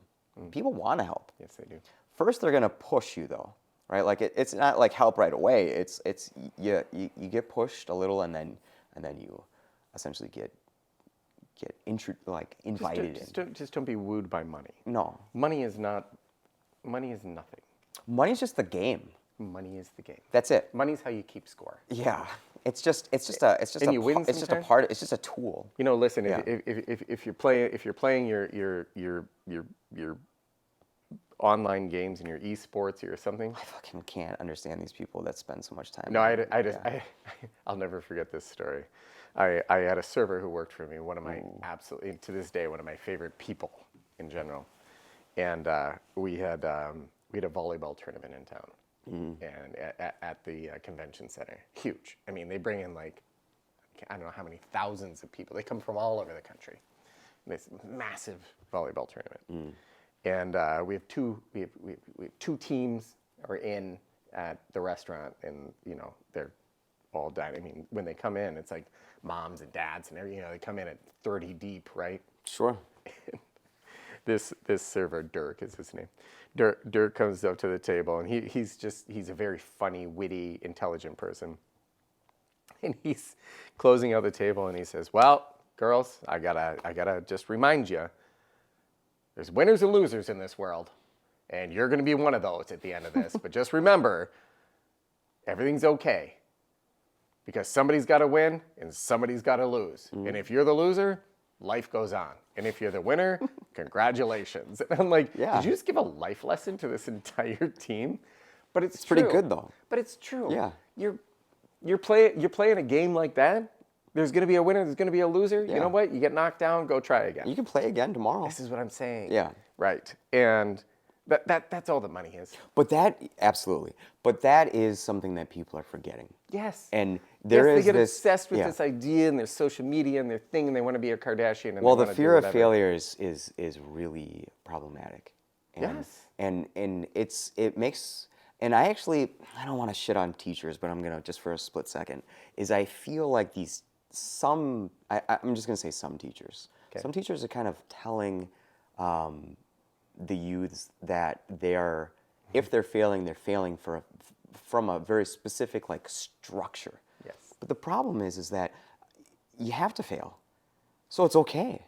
And in fact, you should fail a lot because the more often that you fail, the more often you'll have successes. Well. And in fact, you need to fail a whole shit ton There you go. just to do well. So like have fun with failure. I've been divorced twice. Yeah. in my 20s. I tried getting married twice, and I failed. But you still have a head of Twice. hair, and you barely have any wrinkles. So it's like, But you know what I have? you should have at least, one more divorce. I just have the for- best relationship I've ever had in my life. Hannah is pretty cool. But I couldn't have the relationship I have now had I not failed at those relationships prior. Yeah, 100%. Again, we need it. Yes. Not only are we social creatures, but failure is good for us. Yes, it is. Failure is Failure character and building. pressure, Yes. and Rogan says this all the time. Not to call out the big boss of conversationalists, but he's right. Yeah. You need the problems. Yeah. You need the adverse. You need the difficulties in life, because if you don't have them, you're just going to be. Not to turn this into a rated R situation here, but you're going to jerk off too much and just stay at home by yourself and do nothing and never leave. And even then, Yeah. you'll just stop doing that, to be quite honest with you. You'll be that unhappy. It's the reason Yeah. that I'm not afraid to argue. It's the reason that, You have to again, argue. even relationships Yeah. I'm in now. I mean, if I argue with a French chef, I argue with a French chef. Yeah. But I'm not the one who backs down. Argument is building. Yeah. There's a reason that my cornerstone, the fundamental restaurant that I own is called Yeah. Devil's Advocate. The reason it's called Devil's Advocate is not because of pitchforks and spiked tails. It's about conversation. Our saying in the company is challenge what you think you know. What we want to do with that company, and I'm just translating it into what I know in restaurants, but it's the idea of always arguing, always creating, always doing something that's different. And we have a mission statement that is one word. It's innovation. It's the I. Innovation. How are we innovating? When we create new menus, is it innovative? Or is it just another run-of-the-mill piece of crap? Something on our menu has to be innovative. Something in each menu item has to be innovative. Now, I'll get people that'll type and say, like, there's nothing special about that at all. I promise you, there's not a single menu item that we have that doesn't have some sort of thought in it that is Intentional. different. Yes. Yeah. Yes. Whether or not we do a pizza that is Minnesota inspired. We had probably my favorite pizza that we did at Devil's was we did the one that was made with venison and all Minnesota grown mushrooms. And we used a honey that was Minnesota grown honey. So it was just this, and then cheese from the Faribault Caves. So it was just it's like regional, Very regional. earthy, Yeah. cool, whatever. It was my favorite pizza. It was amazing. And it's just things like that. Like, how do you think outside that box to create something that's unique and special? Because anybody can put a hot dog in a bun or a burger on Sure. a bun and do the whatever, and you can make it good. But what sets you apart? What makes you unique? What It's makes you easy to special? throw wild rice into a hot dog and call it like this spectacular Minnesotan Absolutely. dish. And you're But you're that's never not gonna enough. You're also never I'm gonna not please shitting everyone. on wild rice. I love wild rice. I'm just saying, like, it's too simple. It's too it's not adventurous enough. Yeah. And remember, no one's. You're never gonna please the whole crowd. Yeah. So, and I'm not trying to. If I think that should actually be the goal sometimes, is to not It is try the to goal. please the whole crowd. is the goal. Because when you do that, Absolutely. everything gets so boring. there are other, food critics in town Yeah. that I have relationships with, which can make it difficult. Of course, they have a job to do. Like if they come into one of my restaurants and it sucks, like they They have to say so. Yeah, Yeah. and it's fair, and I understand that. Some I've known since like childhood, and so one in particular just typically won't come in and review my restaurants because if that got wind, there's just too much nepotism in there. Sure. Like her mother and my mother were like childhood best friends. And right. Like I knew her since a child. Like there's just too much in there for that. And others who I've gotten to know, like Jason over the years, who I genuinely like him as a person. Yeah, he's a cool guy. And some others as well that I like. We get along very well. It's a small community. So it's difficult when you build relationships. With Jason, I didn't know that he was going to radio after this. And when he left CCO, I sent him a message and just said, oh my God, thank God you've left so we can finally be friends. Yeah. And then he went and did this show and I'm like, shit, Well, I mean, we can.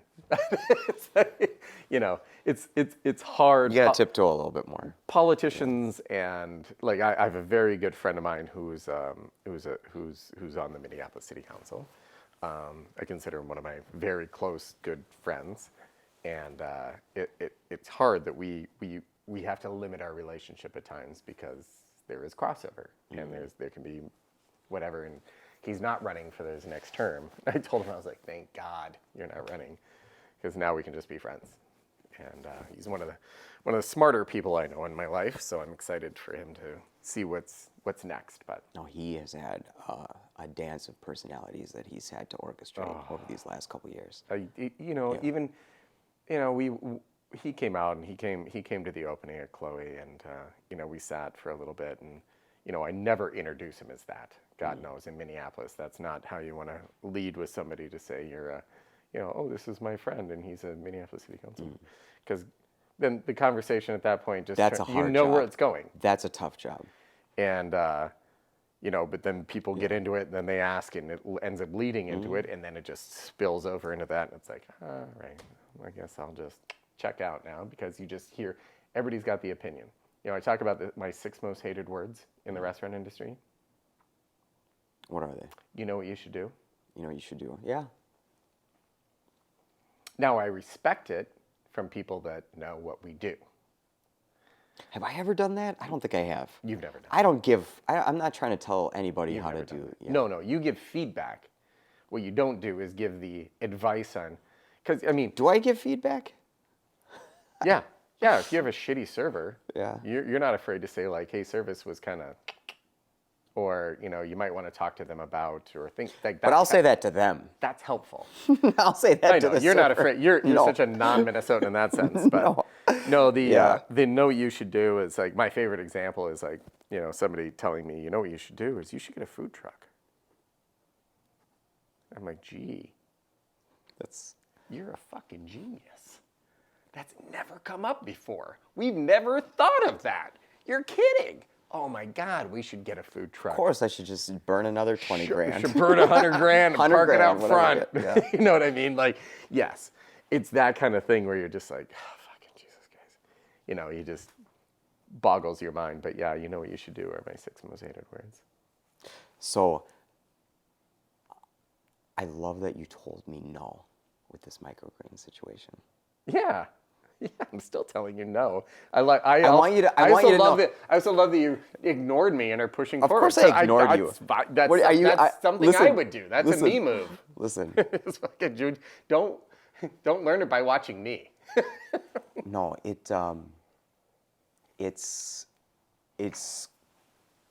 they're quite tasty, actually. Of course they're tasty. But I have a trillion enemies now that I've entered that space. You didn't reinvent the wheel, my No, of friend. course not. No, You're creating no. microgreens. Microgreens, Yeah. by definition, are just. Yeah, they're babies. For those of they're you listening at home, microgreens are some of the most amazing things that you can purchase and put on your salads, your greens, your pastas, your pizzas, you name it. They're bursting with flavor. They are bursting with flavor. They're like they're like doing a Listen, sauce reduction. listen, Just don't- Stefan, didn't we just want another fight in our life? Yeah. Yeah. Oh, absolutely. Yeah, Yeah. why wouldn't you? Okay, so I got a review last week. By the way, I do like responding to reviews, especially after a couple cocktails. So Are you writing back? Well, especially the ones that are ridiculous. Yeah. Okay, so we had the brand is Devil's Advocate. Mm-hmm. So again, I like to say it's not for everybody. Yeah. I mean, we had a half a dozen reviews that were 1-star reviews before we ever opened the doors in Stillwater. That's just nonsense. Church people. Well, they're like, what is this bar that worships Satan? But that's not what devil's advocate means. Well, so it's I'm like, you let's arrogant idiot. Yes. Like, this isn't. I'm educating the masses. It's posing a question. It's being inquisitive. It's a Christian term. Yes, very It's much a term so. that was created by the Catholic Church to find the Pope that is the best Pope for. Yeah. Right. Anyway, you can look it up. It's very Look it up. C.S. Lewis. It is very You know, C.S. it's very screw tape letters. And we just Yeah. apply it to food. Now most people get it. Yeah. But you do get these groups that, Carissa likes to say, if we open a devil's advocate in a community and we're not protested by a church in the first 6 weeks, we're doing that wrong.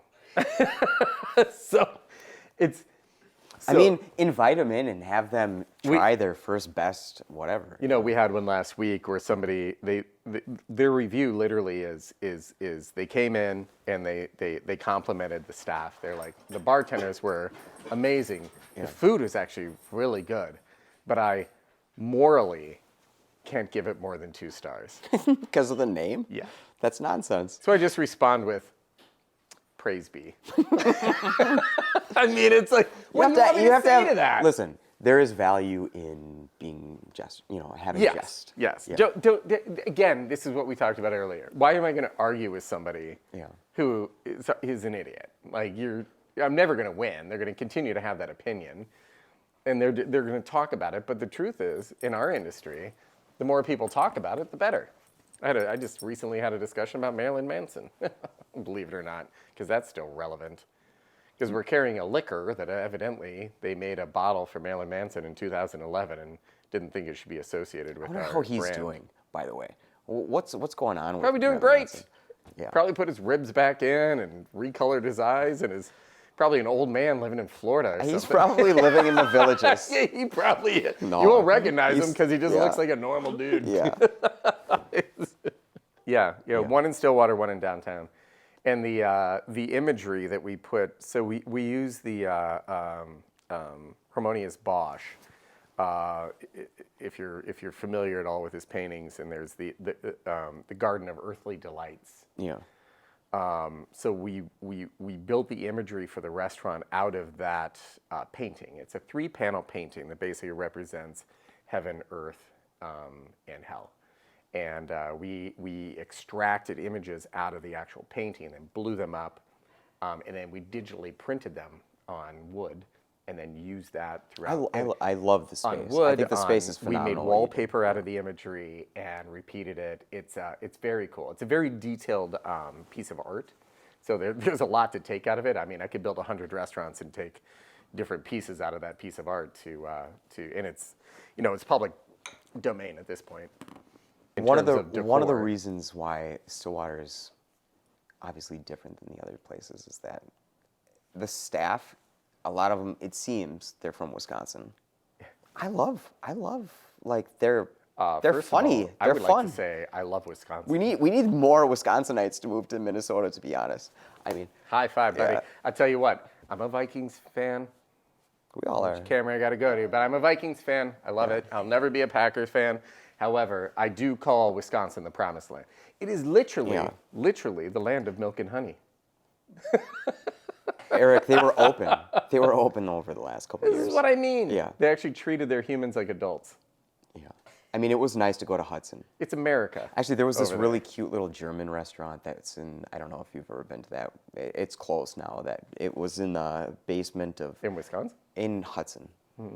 And on their, downtown Hudson Main Street. They closed it down. The owners owned it for too long and they finally sold it off. But it was nice to visit Hudson and just be there and During the COVID? Yeah. Yeah, all the plates were from Minnesota. yeah, They're crossing all of the us. river. Yeah. But Stillwater is kind of like Hudson. I mean, Stillwater is Hudson. Yeah, well, these days it's my second home. Yeah. I love my house and I love living here, but boy, I do not like that commute to Stillwater. Oh, we should find you something closer. Well, a second place. Yeah. Yeah, one that we can. It won't be like this. No. It'll have to be a completely different vibe. No, I Because think this does not exist. I think we'll buy something maybe downtown where we can have Downtown one that's got Stillwater? an apartment above and maybe a bar below. Sure. And I'm going to continue to invest in Stillwater because I like the community and I want to be more of a part of that community. Well, again, we said it earlier, but the mayor is really welcoming. Teddy's very progressive. Yeah. He comes across sometimes as being maybe a little too casual, but he's very intense when he needs to be. Yeah. And I like that. Well, about him. what he's done over the last few years is actually remarkable. Yes, I Stillwater has I changed. agree. Yes, it has. It has become a place that. My family named Stillwater. Well, let's talk about that. Oh, you want to talk about that? Yeah. Even Stillwater people don't know that. Oh, is this true? Is Yes, this real? Yes, yes. Okay. I'm right. a Staples. So Isaac Staples, who founded the town, All right. there's the Isaac Staples Mill, and there's the whatever. This is an English name. Yeah, very. Yeah. Yes. Yeah, they came from, it was actually, they came from Stillwater, Maine, which later was renamed. And they were some of early settlers here in America, and came this way. He was a lumber baron. He's actually the wealthiest man in Minnesota at the time of his death. Really? Yep. And yep, so he was the founder of Stillwater, created the town, created the name, did all the things, and that's great, So this great, is just great, this is just grandpappy. life coming back. Yeah, it's funny doing Hold on. homecoming in Hold on. Stillwater. How many generations? Great. I don't 3? even know. He's that old. But yeah, it is interesting being a descendant of somebody. I mean, I always knew about Stillwater, even growing up out east, that Stillwater was like sort of our hometown, if you will. I mean, it's actually a beautiful river town. It is a beautiful river And town. there's not many like it in the And entire Midwest. There's And I'll be honest, it's an absolutely tremendous community. Yeah. I mean, I like it out here a lot. I like the community. Honestly, I like my isolation out here, where I live. Well, we live in the country out here. We do. Yeah. Stillwater is a community that I feel like I want to be a part of. Yeah. So Well, really it's a more jovial. It's more density. There's more life a little bit, right? Like we're out here to escape a little bit, to be honest. Yes. Yeah. I mean, I literally escaped to here from downtown Minneapolis You're welcome. in 2020. But Yeah.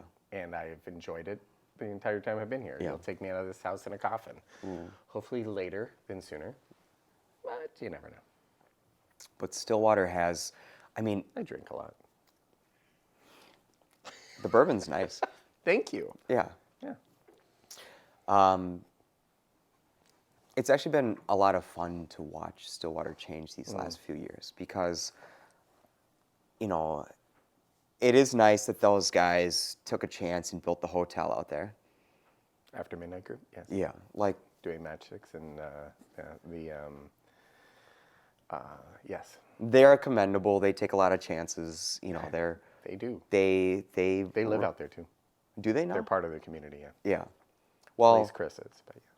the food's great over there, and you know, Sabrina and I, we did a staycation out there just to kind of get out of the city, and Crosby. it's just cute. It's just you know, it's Chris was nice enough when we first opened Yeah. Devil's Advocate over there. He came to our opening and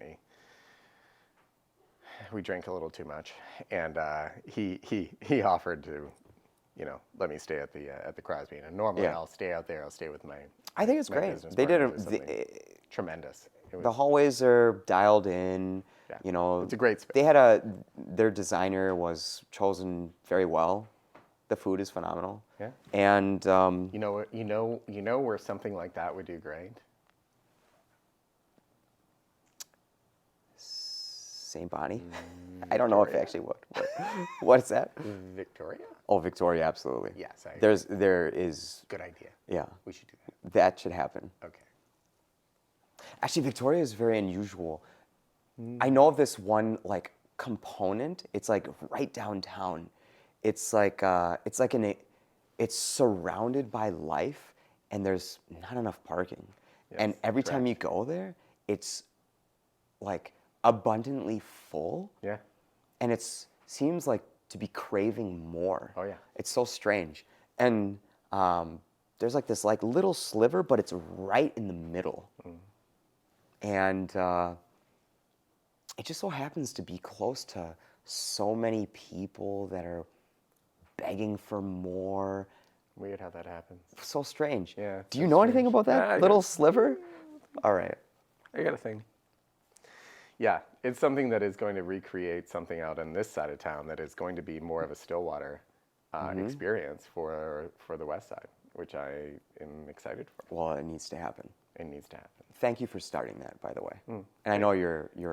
Thanks for making it happen. Well, you're welcome. You're welcome. It's all because Carrie drinks on a Tuesday. You know that.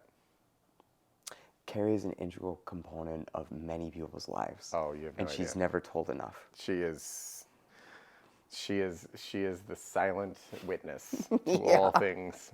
She is just a dynamic human, and I'm so grateful to have her as a part of my life. She's a cool chick. She and Carissa are just, you know, they're the people in my company that really, really make a difference. Carissa, Jameis, who's one of our culinary people, one of our chefs, he is just he has struggled with things in his own personal life, but he is somebody who has been so unbelievably loyal to us.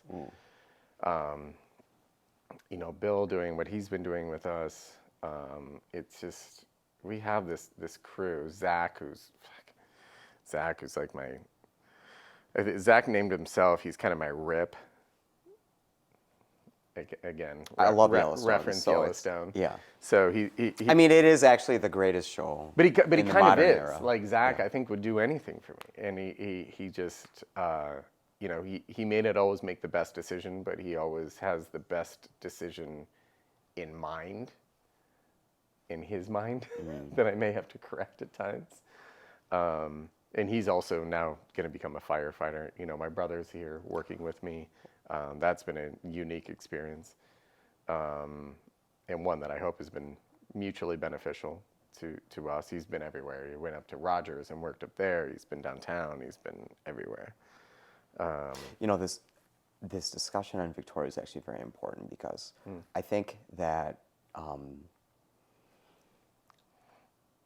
I've spoken to a lot of my friends that are very corporate, and they are having these lengthy discussions, and they're saying, we think we need to start having office space a little bit closer to where our employment actually exists and where they live. Yeah. And because they've always commuted in.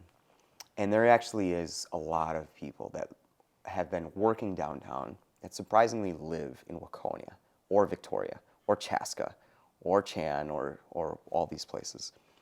And Victoria is a remarkable little town. It's beautiful. And it's nice, and it has phenomenal education. It's got the multiple different private education if you're interested in that for your kids. But there is that sliver, and it's yours. Fastest growing area in the state. Yeah.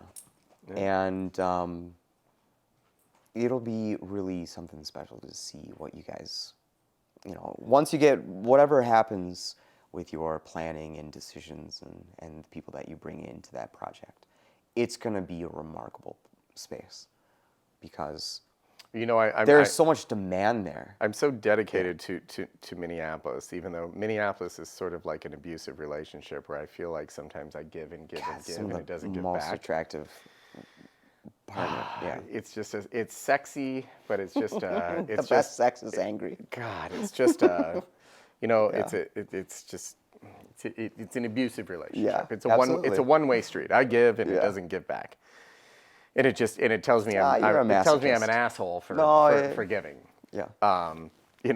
I can see a scenario in which we at some point are just developing here in the West and developing over in Stillwater, and hopefully we're successful enough. I'll just helicopter right over both cities and go over over east. I don't think it's so strange. If I'm going to check on the two, we're going to go one to the other. I mean, like back to Victoria, when have you been in that town where it's been easy to find a parking spot? That's crazy. Well, the secondary part of that question is, when have you been in that town when it hasn't been busy? Never. It is always busy. Yeah. Packed. Always packed. It can be a Monday at 3 o'clock, and Yeah. it is packed at all times. It's a tremendous community that has, some old school players in it, but a lot of new people coming into it, and it's sort of a frontier town in many ways right now. It actually still is. We're defining what Victoria is going to look like for the next 100 years. That's kind of fun. That's exciting. That is fun. I'm riding on the heels of my great-great-grandpappy, Isaac Staples. We're building towns. What a responsibility it is to actually change. And this is like bringing it back to where I started this conversation, which was you are actually an integral part of fabrics of the state, of the metro, of the Twin Cities.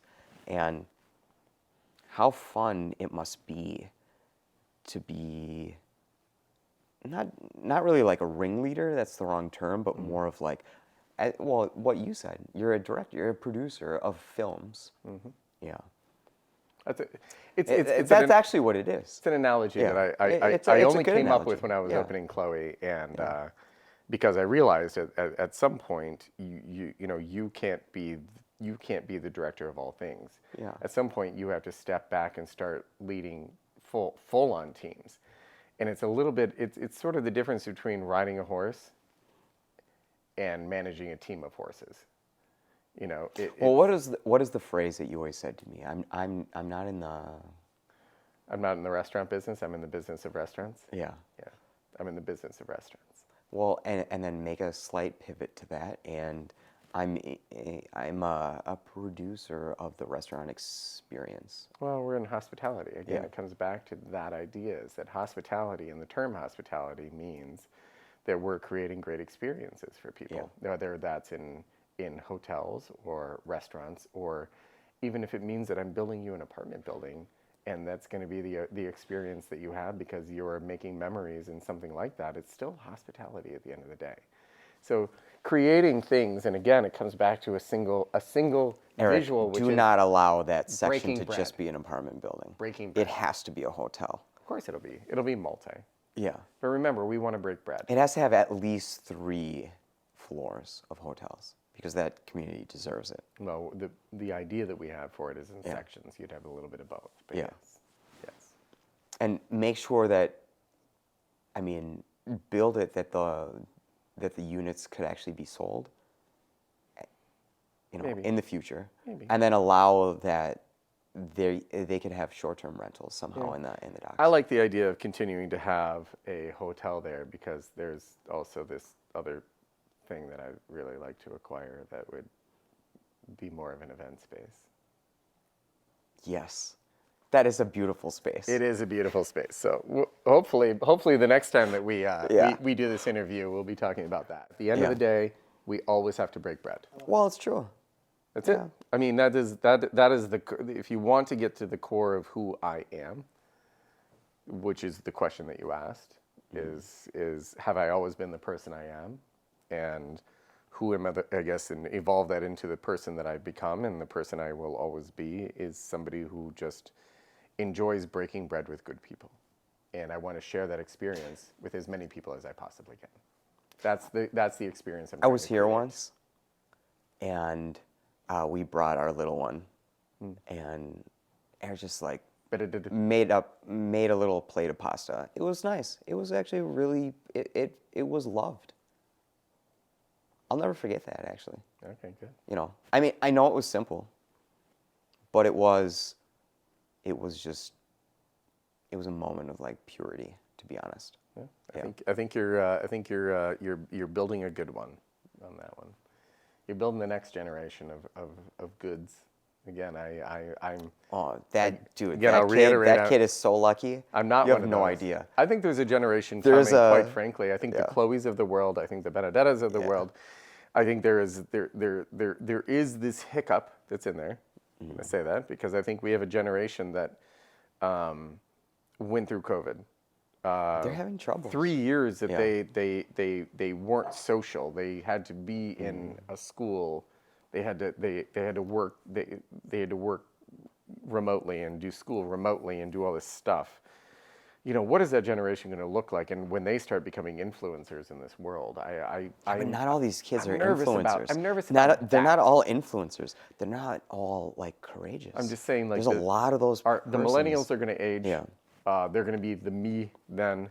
The Gen Zers are going to be the millennials at that point. And then this generation is going to be coming up. That one worries me a little bit, just because they didn't. I'll be curious to see what they do. But I do think everything is coming on the heels of that. So again, how your do Chloes, your Benedettas of the world, how do I think they're going to be. Oh, they're fine. The great rescuers. Yeah. I'm a little worried about that little one in between. The Gen Zers, I like them. Millennials, I admire.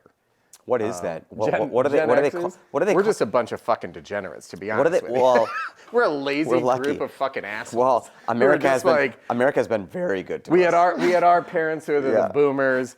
They came from the greatest generation. You know, we're right in between the two. Like, we know how to use a computer, Yeah. but at the same time, I also lived without a computer. Whatever, and we just kind of sit here and go. What You know what I are- mean? Like, we have contributed fucking nothing. You know what? We You didn't know, take a I stance on anything. listen. I disagree wholeheartedly. We with weren't that statement. greedy. We weren't greedy like our parents, but we also didn't take a stance on shit. We're just kind of like The boomers. You know what we did? We created a generation of weaklings. But I think the millennials are sorting themselves out. We don't have any other options, Eric. Okay. Okay, so like that's got to get internalized. Well, we got to open the borders.